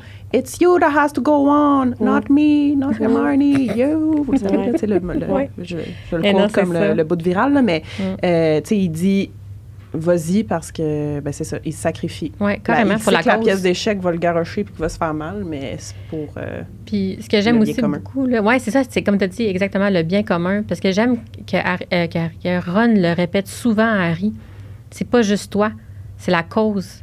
T'sais. Mais il le dit-tu tant souvent? Parce que c'est sûr, il le dit vers dans la le set, fin, là, ouais, là, plus vers la fin. plus vers la fin, là, pas dans le début. Cette là, guerre mais... s'est rendue vraiment plus gros que toi. On le fait pas pour te sauver la C'est vie. ça, t'sais. ouais. Mais je pense quand même, si on va s'en Ouais. reparler tantôt pour Harry, je pense quand même que tout le monde le sait que c'est Harry qui va faire en sorte que la guerre va se finir. Oui, c'est ça. Parce que c'est oui. lui qui doit le tuer. Là. Ouais. C'est comme, on sait que t'es l'élu, on le sait que ça repose dans tes mains, fait qu'on te laisse faire tes affaires, mais quand même, on se combat pas pour te sauver la vie. Je sais pas si ça fait du sens, comment je le dis. On peut-tu se parler du fait que Ron a appris à parler fourche langue juste en écoutant Harry? Oui, dans son hey, je sommeil? l'ai en quelque part Oh dans mes my notes, God, ça. tellement. Je veux dire, excusez, c'est parce que ça m'a fait penser à ça, la bataille finale. Puis j'étais comme, Oui. ouais, c'est vrai, Ron, il va avec Hermione dans la chambre des secrets. Puis je suis comme, lui, il a appris à parler fourche langue de même. Ça aussi, c'est vrai que c'est impressionnant. Quand même. C'est comme, puis là, Hermione est comme genre... Non, mais il est vraiment plus. C'est ça. Il est vraiment plus brillant, puis bon, perspicace, pas au niveau émotionnel, mais dans d'autres contextes, qu'on pense, tu sais, c'est lui qui voit la cicatrice sur la main d'Harry suite à la retenue d'ombrage, OK. qui dit, ben non, ça n'a pas de sens. Tu sais, il faut que tu ailles voir. Faut que t'en parles, genre, tu peux pas laisser passer ça. Tu sais, c'est pas Hermione comme dans Dans les les films. films. Fait qu'il y a quand même plus de... C'est plate parce qu'à chaque fois qu'on remonte Ron, on rabaisse Hermione, mais en fait, comme je dis, c'est le rééquilibrage dans Ouais. les livres, je pense, des deux personnages. Ben, c'est Hermione, c'est équilibré ça. dans les livres. Tu sais, elle amène beaucoup de choses, Hermione aussi. C'est juste que j'ai l'impression que je défends Ron, mais je l'adore, là. C'est ça. Fait que... Puis c'est lui aussi qui dit à Harry, « Hey, bois donc Félix Félicis pour Ouais. obtenir le souvenir de Slughorn. » Fait que, tu sais, il y a plein d'éléments, là, Ben oui, que c'est Ron ça. est bien brillant. Mais c'est mauvais côté un peu, là, tu sais, égoïste, paresseux, chialeux. ça, c'est là, émotionnel, tu sais. beaucoup Ouais. aussi. Pas que, Oui. pas que c'est nécessairement mauvais d'être émotionnel, mais je trouve que souvent, les places aussi que tu vas voir qui ne va pas réfléchir ou qui va trop réagir, c'est vraiment parce qu'il se laisse emporter par ses émotions aussi. Là. Ouais. Comme quand? Mettons, dans le site, quand il est parti, moi, je trouve qu'il était émotionnel. Ben oui. Puis, voyons, je suis en train de penser à de quoi en même temps. Ah oui, quand il s'est chicané dans le 4 aussi. Ben, au bal, là, tout d'un coup, le Victor Krum, là, c'est l'ennemi. Puis il l'adorait-tu, là, dans ben cette scène-là. Là, c'est comme, oui, mais c'est ça, tu sais, la maturité émotionnelle, c'est son plus grand défi, là. Il y a de la misère, là. Mais en même temps, c'est un gars de 14 ans. Oui, exact. Puis lui, il n'est pas comme Harry avec les gros problèmes que, non, c'est ça, il y a eu une enfance dans le monde des sorciers. Ça aussi, c'est un point, là, tu sais.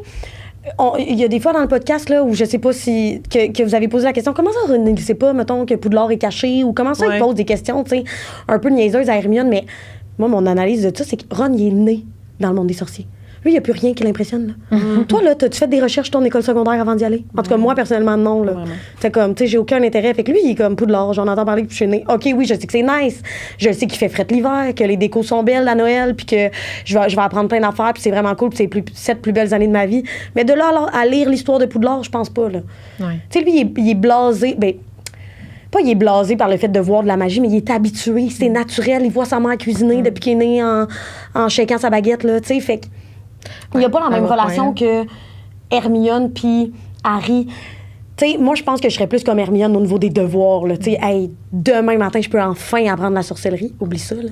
Je fais tout. Lui, parce que toute sa vie, il savait qu'il était dans une école de sorcellerie. Lui, c'est juste comme un moldu qui va à l'école secondaire. Là. Tu sais, c'est la même chose. Il y a comme des devoirs. Il lisait ses magazines de Quidditch. Mais Harry aussi, il a des devoirs bêtes. Mais ils ont choisi la divination plastique. Harry, il a zéro eu une réaction comme Hermione, tu sais. Non, c'est vrai. Il a été émerveillé par bien des choses là, au fil des films et des livres qu'il découvre, mais c'est Harry. Avec son profil, avec son enfance, le fait que tu es l'élu, tu te fais tout le temps mettre dans des situations où... Lui, il est constamment un peu dans une position où il est comme, remettre mon devoir. C'est-tu vraiment ce qui est important en ce moment? Ou comme, essayer de survivre à demain? Est-ce que je vais pouvoir remettre mon devoir? Voldemort va-t-il me trouver avant? Non, mais ben, je sais, tu sais, je veux dire, il fait que penser à, mettons, Sirius aussi, à l'extérieur, Sirius quand Black je vais pas dans le château. Je veux pas faire mon devoir. Oui, c'est vrai. C'est sûr qu'on voit beaucoup plus du quotidien dans les livres, là, de Harry et Ron qui font absolument rien, puis Hermione qui les sauve en leur prêtant leurs devoirs, puis Harry et Ron qui inventent les réponses de leurs devoirs de divination, puis ça, ben, c'est très drôle, là, je tiens à le dire. Mais je me demande, tu sais, Ron, il fait pas ses devoirs parce que il s'en fout un peu, comme tu disais, lui, il a de la magie.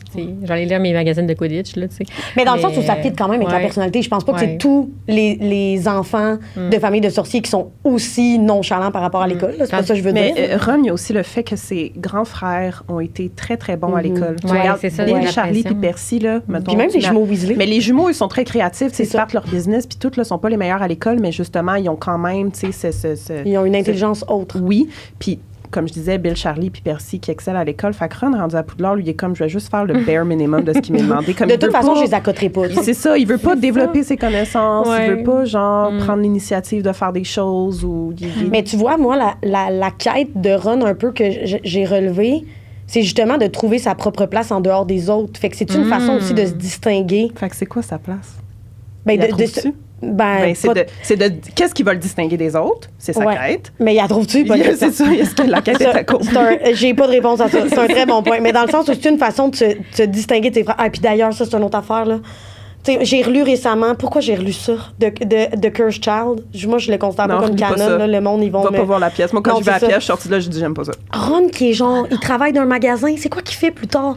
C'est tellement. Il aide George avec le magasin? Oui, je le sais, mais je trouve que. C'est quand il prend sa retraite d'être un horreur. Ça fait pas de sens. En tout cas, je trouve que ça fit vraiment pas avec son personnage. Là, ça... Mais ça, c'est pas... Il est pas devenu... il est pas allé travailler dans le magasin après avoir pris sa retraite, d'avoir été un horreur. Oui, c'est ça. Il est allé OK, ça me rassure. Je suis comme, moi, tu sais, je veux dire, il y a plus de... Mais il était horreur avec Harry, puis après ça, il est... Puis c'est pas le fait... J'ai rien contre le magasin. Là. Moi, les jumeaux, c'est dans mes personnages préférés parce qu'ils sont tellement brillants, ça n'a pas de maudit bon sens, là. Inventer tout ça, puis tu sais, ils partent de Poudlard, Flitwick, ils gardent leur marais en souvenir parce qu'ils disent c'est tellement de la belle magie. Tu sais, ils ont vraiment une intelligence haute. Fait que j'ai vraiment rien contre leur magasin, mais que Ron finisse par travailler là, un peu comme par dépit. Tu sais, dans le livre, en tout cas, moi, je suis pas fan de ce livre-là, mais bref. de Cursed Child, je trouve que c'est comme Ron, il progresse dans un film, genre, il prend sa place ou même dans un livre, puis là, tu lis The Cursed Child, tu fais... pourquoi Ron est là et pourquoi il... Je sais pas. Je trouve que ça fit pas avec son personnage. Puis si on reparle vraiment du moment, là, on l'aborde depuis tantôt, mais qui quitte, là, parce que c'est la première et seule fois vraiment qu'il va partir puis va dire « fuck you ». Puis il s'en va, puis OK, là, il y avait le médaillon, mais même à ça, il était déjà pas bien. Ouais. Puis il y a une escalade. Oui. Tu sais, le tome 7, c'est le point culminant de « il quitte », mais c'est quand qu'il chicane pour la première fois avec Hermione? C'est dans le... Tu sais, c'est quand la première fois, là, je pense que je l'ai noté. De toute l'histoire? C'est pas dans le... Parce qu'il y a une première fois que ça arrive que Harry est le messager pendant quand même un bon bout dans le livre. Là. C'est pas dans le 3 quand ils se battent pour le chat puis le... Oui, c'est dans le 3, c'est quand Coutard, Pataron. Ah oui, c'est vrai, c'est juste que dans le 2, Hermione est pétrifiée, fait qu'il y a un bon bout qui n'est pas là, puis qu'il chemine le seul. Oui, dans le 3, il y a ça. Puis là, après, dans le 4, c'est contre Harry.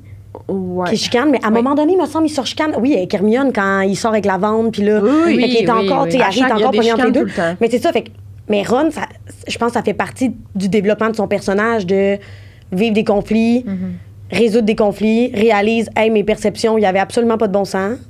Fait qu'il faudrait peut-être que je me repositionne, mais finalement... Fait que le tome 7, c'est vraiment le point culminant quand il revient avec le Déluminateur, qui apprend que Dumbledore, finalement, il avait compris sa personnalité depuis le début, puis qu'il savait qu'il allait avoir un breaking point à un moment donné, puis qu'il allait devoir revenir. J'ai l'impression qu'à ce moment-là, il prend conscience, puis il dit, OK, faut que je gère mieux mes émotions, tu sais, que je nomme la prochaine fois, que j'explique, parce qu'il réalise qu'il n'a pas raison dans ses perceptions, dans le fond. Là. Puis quand il est parti, il l'a dit aussi, tout de suite, quand il est transfiguré, je pense que c'est ça le mot, là. Transplané. Transplané. Hey, transfiguré, je suis loin.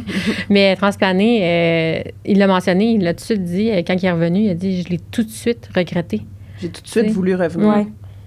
Mais en fait, il l'a fait. Ouais. C'est juste qu'en simultané, il était déjà parti parce qu'il y avait du monde autour, ou en tout cas, je pense que Hermione puis Harry, il fallait qu'ils partent vraiment vite, mais il est revenu comme c'est ça, parce vraiment rapidement. Tu sais, il est revenu, mais je pense que c'était important, comme tu dis, puis c'est tellement vrai, dans son développement, dans son cheminement personnel, il fallait qu'il vive ce cassure-là, de se dire, hey, je vais-tu les retrouver, je vais-tu les revoir, tu sais. Puis je pense qu'en ayant vécu ça, il a pu se rendre compte, OK, mes actions ont des conséquences, mes paroles ont des conséquences. Puis je pense que d'être revenu, de voir qu'il n'était plus là, puis de ne pas savoir s'il était capable de les retrouver jusqu'à temps qu'il rouvre le déluminateur, puis c'est la boule touche son cœur. Oui, c'est vrai, ça. C'était bout-là dans le film. Ouais, c'est tellement cute. Mais c'est ça, ouais. Comment ça se passe pour Harry et Hermione quand Ron part? Hermione est complètement détruite. Ah oui. Puis Harry ne sait pas comment il est là pour elle. Mais qu'est-ce que ça montre sur Harry et Hermione, ça? Une belle danse. Oui, une belle danse dans le film, mais apparemment, tu sais, j'ai lu là, des analyses sur ce moment-là. Tu sais, apparemment, l'écriture, à partir du moment où Ron part, ça devient très froid. Tu le sens en lisant que Harry et Hermione, ils savent pas quoi faire. Lui, c'est Ron, c'est la colle. C'est la colle. C'est pas comment la rassurer. Lui, je pense qu'il est pas capable vraiment de lui parler de... C'est quand que sa baguette à pète? C'est au manoir des Malfoy?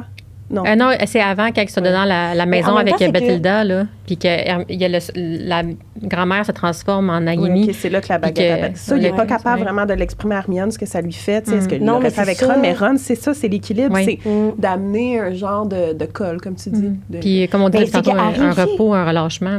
Oui. Mais c'est qu'Harry aussi est fâché là, pendant ce moment-là. Fait qu'Hermione, elle a excessivement de la peine. Fait que Harry sait pas comment l'épauler, parce que lui aussi, bon, c'est pas sa plus grande force, l'intelligence émotionnelle, mais dans le sens où lui-même, là, il est fâché. Là, tu les lis, ces monologues internes dans le livre, que comme... Pourquoi Ron est parti? Il y a vraiment un sentiment d'abandon, puis il y a vraiment le sentiment de perdre son meilleur ami, dans le fond. Mais ils s'en parlent pas, Harry et Hermione, ça me gosse. Aucune... Ils sont trop pognés là-dedans, je pense. Puis en fait, Hermione, je crois qu'elle met un point d'honneur à ne pas dire le nom de Ron. Ça, Harry le dit dans les livres. Il y a une raison aussi pourquoi il en parle pas avec Hermione, c'est qu'Hermione de par son non-verbal, elle est comme, parle-moi-en, même pas. Dans le sens où, comme, en ce moment, là, je suis pas apte à te parler de ça, je vais exploser. Puis, absolument. C'est palpable là, dans les livres, que c'est comme, ça devient un peu celui dont on ne doit pas prononcer le nom. Puis, tu sais, on le voit que Ron devient important dans ces situations-là, parce qu'on voit que Harry puis Hermione ne veulent pas être son meilleur ami, ont une belle relation, mais dans des moments de tension, dans des moments de... Tu sais, eux autres sont tellement dans leur tête, dans leur logique, dans l'analytique, puis là, ils perdent l'émotion, ils perdent la personne qui les fait rire. Tu vois que c'est une... ça a vraiment un impact sur Oui, vraiment. Puis, tu sais, ils continuent à tourner en rond.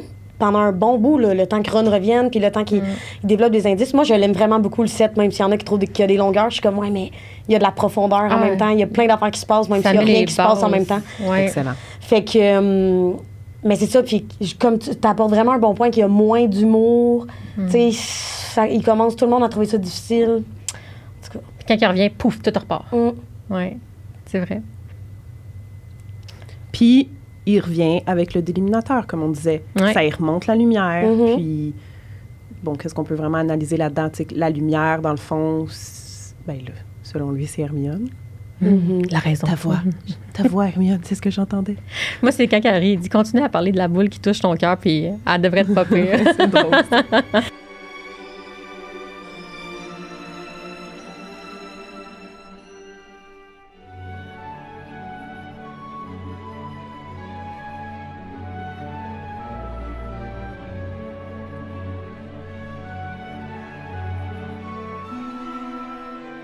Harry Potter, notre nouvelle célébrité. Donc, Harry, c'est à ton tour, Harry. On va parler de toi. Harry. Bon, Harry, avant de découvrir qu'il y a un sorcier, il est, selon lui, probablement la personne la plus ordinaire et plate et inintéressante du monde. Puis, tu sais, quand il apprend il est qui, avec tout son background, puis bon... dans le fond, il est célèbre. Non seulement il est un sorcier, mais il est célèbre. Tu sais, c'est un bonheur ultime pour lui. Ben, pas l'affaire de célébrité, là, mais de savoir que sa vie va être autre chose que d'être chez les Dursley, tu sais. Pauvre petit, c'était quoi son enfance? Moi, mais j'aimerais ça plus savoir comment il se sentait. Tu sais, je l'ai mentionné une fois, là, fait que je vais le redire, là. Tu sais, comme tous les moments où il voulait de l'amour, qu'il était un bébé, puis que Pétunia, elle devait même pas le toucher. Genre, pauvre enfant, ça mais elle est où, la DPJ au Royaume-Uni? Ça n'a pas de bon sens. Ça n'a aucun bon sens. Je veux dire, j'embarquerai pas là-dedans parce que j'aurais beaucoup trop de choses à dire, mais ça n'a pas de sens. Non, bien, en fait, c'est pas vrai, c'est pertinent. Il a été littéralement victime d'abus, là, on va se le dire. Là. Oui, tellement. C'est carrément ça. Je veux dire, il a vécu dans un placard sous l'escalier. Il mangeait à peine à sa faim. Il avait toujours des vêtements trop grands. Il portait juste le vieux linge de Dudley qu'il faisait absolument pas. Ses cheveux étaient coupés tout croche, même pas tant coupés. Là, non, il les faisait repousser. Ben, c'est ça. Oui. Mais dans le sens où, tu sais, je veux dire, c'est l'enfer. Et en quoi Harry est un Gryffondor? Tu sais, je sais pas pourquoi il doute, mais il a fait le choix de ne pas reproduire ce qu'il a vécu. Avec tout, je m'excuse, je vais le dire, mais la merde qu'il a vécu enfant, là, il aurait pu devenir un intimidateur à Poudlard. Il aurait pu devenir ami avec Malfoy facilement, puis dire « Hey, je n'ai tellement bavé, m'a choisi la facilité. Moi, y aller, moi, d'un Serpentard, là, n'est pas de problème. » Chier les autres parce que ça. je me suis fait faire chier toute mon enfance. Tu sais, je veux dire, puis non seulement il y avait une enfance de merde, je m'excuse l'expression, mais il y avait accès à aucun positif de ses parents. Il a appris à 11 ans que ses parents n'étaient pas morts d'un accident de char, qu'ils étaient sorciers, qu'ils étaient de grands, tu sais, j'allais dire de grandes personnes, mais vous comprenez ce que je veux dire, dans le monde des sorciers. Il s'était rien fait dire sur ses parents. Là. Il n'y avait aucune photo, il n'y avait pas de souvenir, il n'y avait rien de positif à se rattacher, autre que ben, en fait, il n'y a pas de positif dans Pétunia puis Vernon Dursley, là, puis dans Dudley. Fait qu'il a quand même fait le choix de rester bon. Ouais. Ça, je pense que c'est impressionnant. Parce qu'on le voit dans Drago, dans Dudley, tu sais, qui deviennent des bullies, qui deviennent des personnes méchantes, qui choisissent le pouvoir par-dessus la gentillesse. C'est toutes des personnes qui ont justement vécu, ben pas nécessairement Dudley, là, mais tu sais, qui ont vécu des enfances un peu étranges. Ben, qui ont été choyées. Choyées. Étranges, mais étrange en voulant dire, tu sais, choyées, ou que, tu sais, Drago, son père était vraiment très sévère, très... moi, je pense pas que Drago a eu une si belle enfance que ça, honnêtement. Non plus, je pense vraiment pas. Ah non, moi, je pense que... je veux savoir toute leur enfance, c'était quoi? Moi aussi. Mais moi, je suis sûre là, que, genre, lui, il y avait de la pression de performance de ses parents. T'es bien mieux d'avoir des A, puis t'es bien mieux d'être bon, puis t'es bien mieux de bien représenter les Malfoy. Versus Dudley, qui est le petit roi. Mais Narcissa, c'était l'équilibre. Je suis sûre qu'elle en passait des petites visites à Lucius, là. Puis qu'elle allait donner de l'affection à son gars. Narcissa, le moment quand Harry est censé être mort, là, puis qu'elle demande comment que son fils va, puis on dirait que tu vois la maman dans ce moment. Hey, je m'excuse, je sors là, mais on dirait qu'on voit la mère dans ce moment-là, puis je me dis, c'est peut-être pour ça que Drago, à quelque part, il y a un peu de douceur en dedans de lui. C'est à cause de sa mère. C'est à cause de sa mère, oui. Puis des petits moments, comme tu es en train de dire, peut-être que durant l'enfance, elle était là. pour venir attendrir. De venir mettre un peu d'équilibre entre le papa super sévère. Oui, puis tu sais, Malfoy, Poudlard, là, en tout cas, ça, c'est bien mon hypothèse, on extrapole, là, mais peut-être une des raisons pourquoi il devient autant, tu sais, bully, comme tu dis, mais c'est qu'il a enfin sa place, puis il peut faire ce qu'il veut. Là. Il n'est pas dans l'ombre de son père n'est pas là pour lui dire quoi faire. Puis, en tout cas, c'est vraiment mon hypothèse, mais moi, je suis sûre qu'il n'y a pas tant eu, tu sais... D'après moi, c'est ça. Lucius était sévère, puis... Oui. Moi aussi, c'est ce que je pense.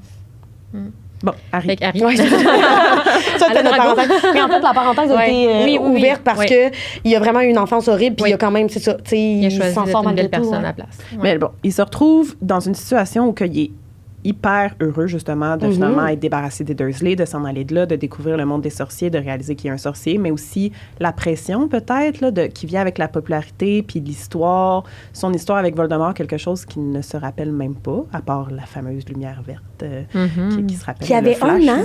Oui. Quand on y pense. Il se rappelle de la lumière verte. Puis là, des fois, il y a des souvenirs de sa mère, puis des yeux de sa mère, puis je suis comme... Puis le cri, là. T'avais... Littéralement, je pense, 1 an et 3 mois. Fun fact, 31 juillet 1980, c'est la date de fête à J.K. Rowling. Oui. Mais... non. Oui, 31 juillet, je pense, c'est la date de fête de l'auteur. Oui, pas 80, par contre. Non. Genre, elle a écrit Harry Potter à 12 ans. Non, je pense le 31 juillet. Mais ça, c'est mon fun fact, mais dans le sens où t'avais 1 an puis t'as des souvenirs, c'est quand même... Non, ça fait pas de sens. C'est vrai. Mais c'est un sorcier, fait que oui, pensez-vous qu'il ressent de la pression de genre, tous ces gens-là m'admirent parce que j'ai fait quelque chose que je m'en rappelle pas. Puis là, tu sais, dès le premier tome, on lui dit à Harry, Voldemort, si tu veux mon avis, il va revenir. Tu sais, Hagrid l'a dit, Dumbledore l'a dit. Fait que là, tu sais, y a-tu de la pression de genre, bon, ça va-tu? On va-tu s'attendre à ce que ce soit moi encore qui le combatte? Puis tu sais, bon, ce qui se passe à chaque livre, c'est qu'on lui confirme de plus en plus que oui, et ça va être toi. Fait que je pense que cette pression-là, il la ressent dès le début. Puis comme je suis en train de dire, ça augmente. Oui. Mais je pense qu'à un moment donné aussi, il accepte son rôle.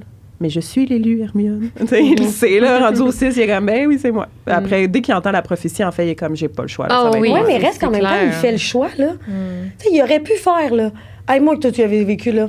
Pogne un billet d'avion pour le Brésil, change d'école, m'en va. De toute façon, de la façon dont l'histoire se parle, Voldemort n'a pas l'air de sortir de la Grande-Bretagne. Fait que, à part quand il va en vacances en Albanie. Oui, c'est ça. Mais dans le sens, semble ne pas avoir une grande solidarité là, internationale au niveau des sorciers pour la bataille contre Voldemort. Fait que je me dis, d'après moi, c'était une menace, mais pour la Grande-Bretagne. Fait que je me dis, il aurait pu fuir, là, Harry, puis faire non merci, je quitte. Fait que, non, il aurait pu. Donnons-y ça. Oui, il aurait pu. Là. Mais je pense qu'en même temps, on dirait que quand il a su...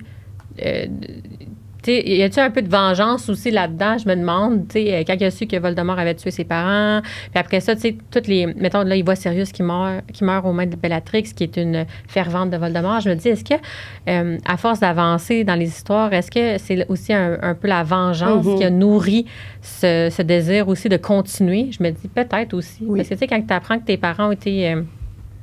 sauvagement assassiné devant toi, puis qui a essayé de te tuer toi aussi.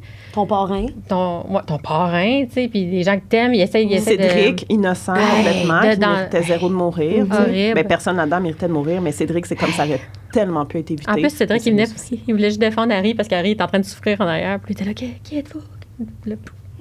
Mais c'est sûr que ça l'a influencé, je pense. Ouais. En fait, sans dire que c'est 100% de la vengeance, parce que ça contribue à c'est de la détermination, là, il est comme non, là.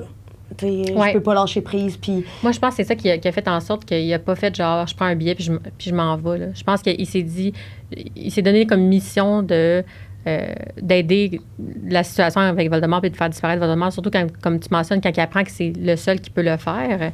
Mais je pense que, quand il est plus jeune et tout ça, peut-être qu'il est intrigué pour savoir un peu plus aussi sur son passé, sur son histoire. Puis, Puis, on pourrait lui reprocher que, des fois, il ramène ça à lui ou ça tourne autour de lui, mais ça tourne autour de lui pour vrai. C'est un point, ça, oui. Dans le sens où, mon Dieu, la pression qu'il y a sur la pression, mais il va jamais... Il reste très humble par rapport à tout ça. Sa popularité, il se pense pas bon à travers ça. Non.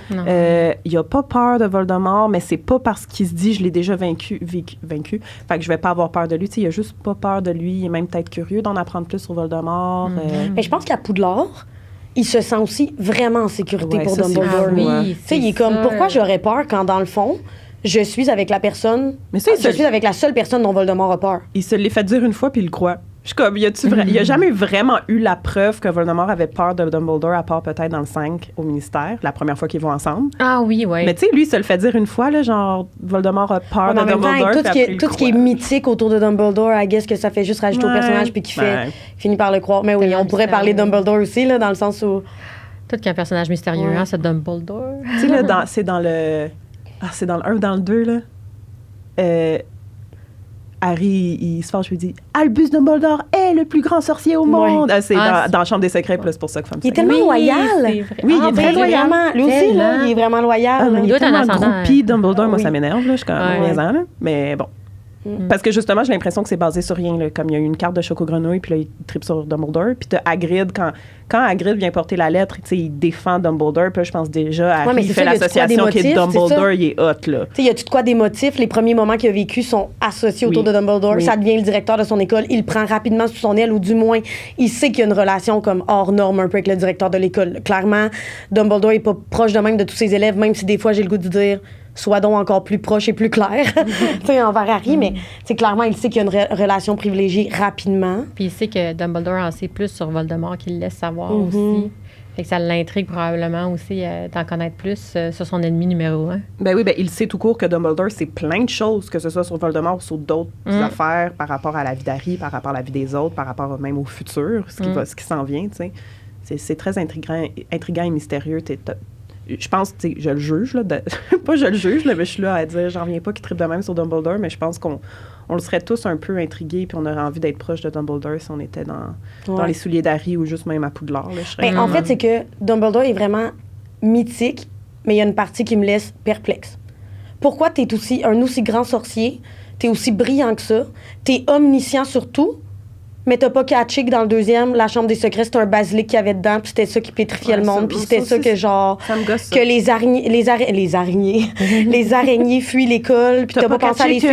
T'as pas catché... il était genre... genre, Hagrid, il te l'a pas dit qu'il y avait une araignée, puis tu sais, je veux dire, en tout cas, tout le 2 au complet, si on se met à l'analyser, il y a beaucoup trop de failles. Là, je suis comme, tout aurait pu être résolu par Dumbledore. T'es en train de me dire que t'as pas catché que c'était Mimi Géniard qui avait été tuée, qu'elle t'a dit qu'elle a vu des yeux jaunes dans ce coin-là, que t'as pas vu un serpent à côté du lavabo, que t'as pas fait le lien, il fallait que tu parles fourche-langue, genre t'es le plus grand sorcier. En tout cas, bref. Mais 3 enfants de 12 ans sont capables de découvrir ça. C'est ça. C'est ça. Mais Harry, Ron, puis Hermione. Mais plus les films évoluent, je trouve que plus l'intrigue fait du sens. Que, tu sais, même Dumbledore, il atteint une limite à ses connaissances, faut qu'il aille valider tout ça. C'est vrai. Mais le 2, il y a de quoi qui me chicote. Ouais, c'est vrai que je me suis souvent dit que ça faisait pas de sens que... Tu sais, les indices sont quand même évidents, là. Ouais. Par rapport à la Chambre des secrets. Oui. Bref. Harry. Oui, on a fait une grosse parenthèse. Si on analyse un peu, si on parle du parcours de Harry, qui est quand même toujours mis à part, là, veut pas, contre son gré. Tu sais, dans le 2, tout le monde pense qu'il est l'héritier de Serpentard. Ben, pour une bonne partie de l'année scolaire, il se fait mettre à part à travers ça, avec Ron qui reste là. Dans le 3, il se fait pas mettre à part, mais le fait qu'on le sait que Sirius Black est à sa recherche, ça fait qu'il peut pas aller à Préolard. Il se retrouve souvent tout seul. Les profs là, sont vraiment sur son cas là, en termes de surveillance. Là, c'est comme, qu'est-ce que tu fais? Tu peux pas te promener tout seul. Dans le 4, évidemment, ben, il se retrouve contre son gré à être un participant du tournoi des 3 sorciers. Il perd son meilleur ami, entre guillemets, là, pendant le conflit. Il s'amasse encore plus tout seul. Non, je pensais que tu parlais de Cédric Diggory. J'étais comme ça. Il perd Cédric, mais à la fin. Non, mais dans le sens où il vit beaucoup d'isolement dans le 4. Il vit beaucoup d'isolement. Dans le 5, c'est encore pire parce que là, c'est pas juste les gens à l'école qui le pointent du doigt, c'est les médias qui commencent à monter la population des sorciers contre lui, tu sais. Puis tu sais, dans le 5, comment il est dark, là, pauvre lui, là, tu sais, il veut absolument pas parler aux gens, il veut pas se faire remonter le moral, il est carrément PTSD solide. C'est vrai qu'il est déprimé dans le 5. Je comprends ce que tu veux dire. Il est très, très dark dans le 5, je trouve. Puis dans le 6, ça commence à aller bien parce que là, on sait que Voldemort est revenu, personne le met de côté, mais en même temps, le monde le laisse faire ses affaires. C'est comme, ben, ça a l'air, ça va être toi qui va nous régler ça, mon grand. Fait que... Puis là, il se rapproche beaucoup de Dumbledore. Ouais, mais c'est dans le 5 que Dumbledore aussi le met de côté puis il l'évite dans l'école tout le temps. Puis après, ça aussi, ça l'affecte. Mais c'est ça, c'est que le 5, c'est le point culminant de, mettons, le mise de côté. Puis dans le 6, ça revient correct. Une chance, Carlis. Oui, pour lui, il s'en serait pas sorti. Seigneur, non. Puis après ça, dans le 6, tu vois qu'il recommence à avoir une petite joie de vivre, un petit peu de courage, puis pouf, Dumbledore, il meurt. Oui, en plus. Mais dans le 5, faut pas oublier aussi la culpabilité qu'il y a, là, parce que c'est de sa faute. Tu sais, lui, c'est de sa faute, c'est Sirius meurt, c'est ce qu'il perçoit. Parce que d'ici, j'avais étudié sérieusement avec Rogue, puis j'avais fermé mon esprit, j'aurais jamais vu le rêve, on serait jamais allé au ministère, Sirius serait jamais mort. Hey, peux-tu imaginer vivre avec cette culpabilité-là? Puis nous, avec du recul, on est comme, voyons, c'est tellement plus grand que toi, genre... On est capable de faire la part des choses, mais à sa place, j'aurais eu le même sentiment de culpabilité. Mon Dieu. Dans le 5, il y a beaucoup de gens qui le critiquent. Puis au contraire, moi, le 5, je le trouve excellent, ce film-là, parce que tu vois la psychologie derrière le jeu de l'acteur aussi. Là, il est très touché, il est très seul. Puis, tu sais, il se renferme sur lui dans sa tristesse. Puis les gens essaient d'aller vers lui, Hermione, Ron, ils essaient d'aller y parler, ils essaient d'aller le consoler. Luna, là, après ça... Luna, elle perce un peu avec son petit côté un peu lunatique, puis elle y fait comprendre avec... la mort, là, ils bondent au niveau de ce qu'ils ont vécu. Oui, quand il parle, puis quand il lance la pomme, puis elle dit moi, je pense qu'il veut que tu sois seule, parce que tout seul, t'es moins une grande menace, tu sais. Puis c'est tellement vrai, là. Parce que... Puis après ça, il réalise ça, puis... Après ça, on le voit, la scène aussi qui s'en va parler au lunch avec Hermione et Ron, là, tu sais. Fait que, le 5, je trouve vraiment qu'il y a beaucoup de gens qui disent « Ah, Harry, il est vraiment... il est dark dans le 5. » Ouais, mais crime, qu'est-ce qu'il a vécu dans les... Oui, puis je pense que c'est nécessaire à son évolution aussi. Absolument. S'il n'avait pas vécu ça, tu sais... Hey, il est serein quand il s'en va affronter la mort, là. Il accepte tout, puis il est comme « Sais-tu quoi, c'est tellement plus gros que moi. » Avant de partir, c'est un ado, là. C'est dans le 5 que je disais, moi, c'est dans... Excusez, c'est dans ça, c'était quand Sirius est mort. Sirius est mort dans le 5. Oui, je l'ai dit dans le 6. J'en ai pas. Ouais. C'est que... Excusez. Oui, mais pourtant, tu sais, dans le film 6... Tu sais, dans le 5, les vrais films, on le ressent, là, qu'il se sent pas bien, Cédric est mort, Voldemort est revenu, mais dans le 6 film, on n'en parle pas. Là, mais dans le 6, il retombe avec une quête, il retombe avec un objectif, il est sur le dos de Malfoy tout le long. Qu'est-ce qu'il fait? Comment ça, il est pas là? Comment ça, on n'en entend plus parler? Tu sais, on dit que c'est le film de Malfoy, celui-là, puis c'est vrai qu'il y a un gros développement de son personnage, mais Harry, en parallèle, est constamment sur son dos en disant non, moi, je vous le dis, il est pas net, là, il y a toi qui se passe, puis t'as Hermione puis Ron qui est comme, hey, décroche, là, c'est pas un mange-mort à son âge, ou tu sais, tout le monde essaye de contredire un peu Harry, puis lui est comme non, je vous le dis, il y a de quoi de douche. Il retrouve il y a une quête, il y a de quoi faire autre que juste vivre sa culpabilité par rapport à Sirius. Mais moi, en tout cas, Harry, je trouve tellement que c'est un personnage qui est souvent critiqué par le fait qu'il est, mettons, il y a de l'attitude ou des choses comme ça, ou qu'il est un peu boubou, il est un peu dark, mais en même temps, je me dis, tu vis depuis des années avec quelqu'un qui essaie de te tuer, tu vois plein de monde mourir autour de toi, t'as pas de famille. Tu sais, je le comprends un peu d'être pas genre la personne bubbly que tout le monde voudrait qu'il soit, peut-être. Mais dans les livres, il est un peu plus, je pense. C'est juste que... Probablement. Tu sais, les films, il faut que ce soit condensé. Mais dans les livres, Harry, il est différent. Là. On a accès à ses pensées, fait qu'on le voit. Mais il est très plus... attends, c'est quoi les mots que j'ai notés? Il est plus désobéissant, plus obstiné. Il fait vraiment... Tu le comprends encore plus qu'il fait vraiment ce qu'il veut. Puis peut-être plus léger par moment, mais bon, un film, c'est un film. Oui, c'est ça, exactement. Il faut prendre des raccourcis, il faut... Il faut beaucoup mettre l'emphase justement sur l'émotion parce que c'est pas ce que les personnages pensent. Puis c'est pas un reproche non plus, tu sais. Moi, le monde qui me dit, dans mes amis qui savent que je suis fan d'Harry Potter, ils disent, tu sais, faudrait-tu vraiment que je lise les livres? Je suis comme... Puis il y en a qui ont peur de lire les livres parce qu'ils disent, je suis tellement attachée au film. Puis je trouve que c'est une des séries que la lecture des livres complète, mais vient pas toute casser ce que tu as vécu par rapport à la série. Ça vient rajouter, mais l'essence, c'est quand même là. Oui, OK, depuis tantôt, je dis les personnages, bon, Ron, lui, ses lettres de noblesse, tout ça, mais l'essence de l'histoire est quand même là. Il n'y a pas tant de moments dans le livre que je fais ça n'a aucun bon sens, genre, oui, là, il y a des trucs que j'aurais aimé qu'ils soient dans les films, mais je trouve que ça vient pas briser toute ta perception d'Harry Potter. Si, mettons, t'as juste vu les films pendant des années... Ça gâche zéro ta perception des films. Ça va même te les faire plus apprécier parce que tu vas encore plus catcher des choses. Ah, OK, oui, là, je comprends, cette scène-là, ça arrive parce que là, dans le fond... Ah, puis dans le film, OK, ben ils ont pas mis ça dans le livre. Ça, c'est dans le livre, ils l'ont pas mis dans le film. Tu sais, ça fait juste je sais pas, ajouter. Pourquoi pas en lire encore plus sur le monde de la sorcellerie? Voyons. Mais c'est tellement un univers complexe. Moi, je relis les livres, puis à chaque fois, je redécouvre de quoi, là. Ben oui. Je veux dire, à un moment donné, ma mémoire a une limite, dans le sens où, tu sais, ou à chaque fois, tu fais des liens que tu n'avais pas fait, puis tu comprends plus, tu sais, fait que... C'est juste plus beau encore de les relire, puis de revoir les films, puis tu sais, quand tu réécoutes ou quand tu revois des choses, puis tu fais « Ah, OK », puis là, tu catches que tu le vois différemment. On dirait que c'est encore plus beau, c'est encore plus magique. Oui, puis la magie dans les petits moments, là. Je le sais que vous l'avez déjà dit dans le podcast, mais tu sais, moi, juste le mois que Harry passe sur le chemin de traverse, là, on voit tellement un autre volet de sa personnalité. C'est tellement un passage, le fun à lire. Il est content. Ouais, il est content. Toutes les boutiques, il mange la crème glacée tous les jours, il est bien, tu sais. C'est vraiment nice, là. C'est la première fois de sa vie qu'il se retrouve tout seul, puis en plus, il a 13 ans, tu sais, c'est pas non plus normal pour lui de se retrouver tout seul, mais... Je sais pas, il est assez mature pour le faire, il est assez autonome pour comme s'occuper de lui-même. Mais ça, c'est une de ses caractéristiques. Voyons, parce que j'ai accroché le micro. Mais il grandit trop vite. Tu sais, il est parentifié, il est vraiment, tu sais, il faut qu'il prenne des responsabilités tellement jeunes.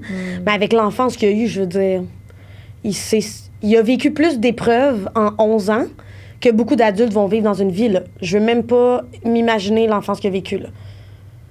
Puis imagine, après avoir tout vécu ça, tu retrouves une photo, genre dans la maison de Sirius, de toi sur un balai jouet à 1 an, puis tu te dis, j'aurais pu avoir ça. Genre, mon enfance, ça aurait pu être moi avec des parents qui m'aiment. Oh my God, t'imagines comment que c'est... Moi, Il est impressionnant de ça. Il est très résilient. On a beau y donner que des fois, tu sais, oui, OK, il est dark, comme tu dis, mais il est plate. Il est plate, mais tu sais, il y a vraiment une très grande résilience. C'est ton personnage préféré. C'était. Non, il doit être quand même encore dans oui. Ben, on l'aille pas. Mais Sheldon, par contre, c'est sûr que, tu sais, je veux dire, c'est pas le personnage le plus... Ouais! Tu sais, je veux dire, quand on le voit faire des affaires drôles, on est comme genre, hey, mon Dieu, il peut être drôle. Fait que, tu sais, c'est correct, là, mais... C'est vrai qu'il développe un peu le syndrome de celui qui, tu sais, du héros qui veut aider tout le monde, puis qui est comme, non, aidez-moi pas, je vais le faire seul. Tu sais, des fois, je suis comme, là, c'est beau. Comme, t'as le droit d'être aidé dans la vie. Mais dans le 7e, tu vois, il accepte que Ron et Hermione viennent. Mais au début, il veut partir sans Hermione. Je sais qu'on l'a dit tantôt, mais ça, moi, ça me rentre pas dans la tête. Comment t'as pensé quand je disais tantôt, quand on prenait notre break, la phrase de Ron qui dit « On pourrait pas durer 2 jours sans elle », disait pas que je l'ai dit. Ouais, c'est ça. C'est vrai, le pire. C'est que... Je pense que Hermione et Ron ont proposé leur aide vers la fin du 6, mais Harry, tu sais, même s'il savait que Ron et Hermione étaient prêts à venir avec lui, il était comme non. Non. Il était tanné que les gens meurent pour lui. Oui, c'est ça. Il veut pas leur infliger ça. Tu sais, il a rompu avec Ginny pour ça. Tu sais, genre, j'ai pas le choix de comme t'éloigner de moi parce que Voldemort va te chercher, va t'utiliser pour comme m'atteindre. Mais en même temps, ça, je trouve ça correct. Oui, de sa part et de la part à Ginny. Les deux réactions, là, je trouve que je pense que c'était le même principe pour Ron et Hermione. C'est comme, je sais que vous voulez venir avec moi, mais venez pas parce que ça va vous mettre en danger. Puis au final, gars, ils se sont estimés puis ils sont venus avec, là, puis... Une chance. Ils ont bien fait. Une chance. Oui. Mais non, mais même à ça, je veux dire, au-delà là, du cerveau d'Hermione puis tout ça, il y a beaucoup de tâches ou d'épreuves qui ont vécu que ça prenait plus que 2 mains, là, ben, plus qu'une baguette, dans le sens où, tu sais... Ben oui, tellement. Mais une chance qu'il était les 3, là. Puis tu sais... En même temps aussi, c'est un support moral pour lui, tu sais, d'avoir ses amis avec lui. Puis, tu sais, comme tantôt, je disais, le moment de la danse, mais veut pas. C'est important, je pense, pour Harry d'avoir ses amis autour de lui pour pas être seul non plus là-dedans, puis sombrer dans le désespoir. Mais si on y repense vraiment, là, c'est quelles épreuves qui ont fait les 3 ensemble, à part le troll puis sous la trappe? Parce que dans le 2, Hermione est pétrifiée. Dans le 3, il retourne dans le temps. Ron n'est pas là parce qu'il a la jambe cassée. Dans le 4, il fait toutes les épreuves tout seul puis il se ramasse devant Voldemort tout seul. Dans le 5, ils sont toute la gang. Ils sont là, mais ils ne sont pas juste les 3. Dans le 6, il n'y a pas d'affaire d'épreuve. Là, il s'en va avec Dumbledore dans le 7, sont les 3, par contre. Dans le 7, sont les 3. Puis rendu à la bataille, ben, c'est un peu tout le monde. Mais je pense que les épreuves, par exemple, sont dans les transitions dans aussi. Les petits moments aussi. Il y a plusieurs... découverte avant qu'ils se rendent au point culminant d'une épreuve, mettons. Oui, c'est de s'aider la recherche. Jusqu'à la fin. Oui, évidemment. Tu sais, que, mettons, dans la Chambre des secrets, ils sont les 3 ensemble en se disant comme, OK, là, on va faire le polynectar. OK, là, on va savoir si c'est Drago ou pas qui est l'héritier, qui a ouvert la chambre. Dans le 4, il aide quand même Harry à préparer ses épreuves, même si Hermione en a fait que lui dire pourquoi tu te prends pas plus d'avance avec l'œuf. Puis il est comme, moi, j'attends 2 semaines à l'avance, d'accord? Comme si, en tout cas... T'as failli mourir avec le dragon. Me semble prendre ça au sérieux, là, je sais pas. Mais bon, ça, c'est un petit détail. En fait, t'avais raison. Il est tellement nonchalant. Quand ça, j'ai étudié ça aujourd'hui ou dans un autre épisode? Ben non, mais que, tu sais, dans le sens, il est plate, il est relax, il est très, tu sais, il est nonchalant. Il est comme... C'est vraiment un ado écran, là. On fait pas nos devoirs, on fait pas si... Mais en même temps, c'est des ados. Ben oui, c'est ça qui est cute. Mais en fait, c'est Hermione qui est trop vieille pour eux, dans le sens en termes de maturité. Et on demande aussi à des ados de voir des choses comme la mort et des choses qu'ils sont pas censés voir avant, ben, que personne n'est censé voir nécessairement. Mais, tu sais, à un jeune âge aussi, là, fait que, tu sais, en même temps... Mais moi, ce qui m'intrigue, puis qu'on n'a pas parlé, c'est... Tu sais, Harry, là, depuis qu'il est né, il y a une part de Voldemort en lui. Puis malgré l'enfance qu'il a eue, qui aurait pu faire ressortir cette noirceur-là, parce qu'il y a quand même une partie de Voldemort accrochée à son âme, là, on va se le dire, il fait le double choix de rester bon, entre guillemets, parce qu'il y a tout qui aurait pu l'influencer. Puis moi, je me dis, à quel point l'âme de Voldemort qui est attachée à celle d'Harry par l'Horcrux influence à certains moments. Puis moi, je me demande si le Choixpeau aurait autant voulu placer Harry dans Serpentard s'il n'y avait pas eu une partie de l'âme de Voldemort. C'est juste pour ça. Ben, en même temps, juste pour ça. Mais il y a aussi la partie qui veut faire ses preuves. Là. Il arrive dans le monde de la magie. Oui, mais c'est le Choixpeau quand il fait le scan là, du cerveau d'Harry. Il voit une partie de Voldemort. Il voit du Serpentard, mais puis il aurait peut-être je pense à cause de la partie de Voldemort. Il aurait peut-être pas eu cette baguette-là. Sans le bout il aurait pu régler toute la situation en partant. On n'aurait pas... Hey, by the way, on dirait qu'il y a une autre partie d'âme dans ta tête, mon petit. Ça serait Voldemort. Je l'ai déjà vu, ce bout-là. Je l'ai déjà sorté dans Serpentard, lui. Il me semble pas normal. Hey, Dumbledore, FYI. C'est ça. Mais tu sais, y aurait-tu eu cette même baguette-là? C'est ça, j'allais dire. C'était pas du morceau d'âme? C'est pour ça qu'il a pogné la baguette de Voldemort, parce que Voldemort est en lui? C'était ça, j'allais dire. Tu sais, à quel point ça l'a influencé? Oh my God, quand il vit de la détresse, là, puis des émotions de... Tu sais, dark, là... Lui, il est un Horcrux ambulant, là. Juste le fait qu'il parle fourche-langue, puis que dès qu'il n'y a plus la partie d'âme, il parle plus. Ça marche déjà beaucoup, là. J'aimerais ça en savoir plus sur, autre le fourche-langue. Qu'est-ce qui a changé aussi après que sa partie d'âme de Voldemort soit il est-tu plus comme Bob-Lee puis optimiste? Ah, il est-tu genre complètement une autre personne, là? Il est-tu moins plate? À faire des blagues, tout, là,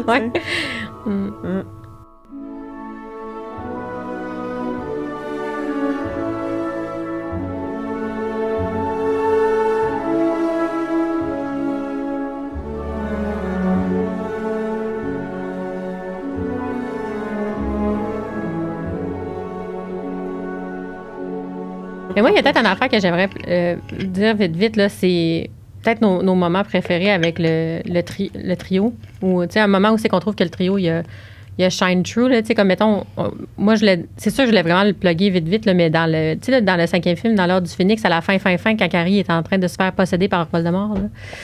Puis, c'est Ron et Hermione ne veut pas qu'il le sauve. C'est leur amitié qui le sauve, parce qu'après ça, il dit à Voldemort... Les beaux moments. Puis il dit à Voldemort, c'est toi qui fait pitié, tu sais, parce que tu connaîtras jamais l'amour puis l'amitié, puis ça me désole pour toi, tu sais, ou pour vous, là, peu importe, là. Bravo, t'as la quote en français, toi qui écoutes tout en anglais. Oui, c'est ça, depuis tantôt, tu 10 minutes, sont en anglais. Mais tu sais pourquoi? Parce que je savais que j'allais la coter.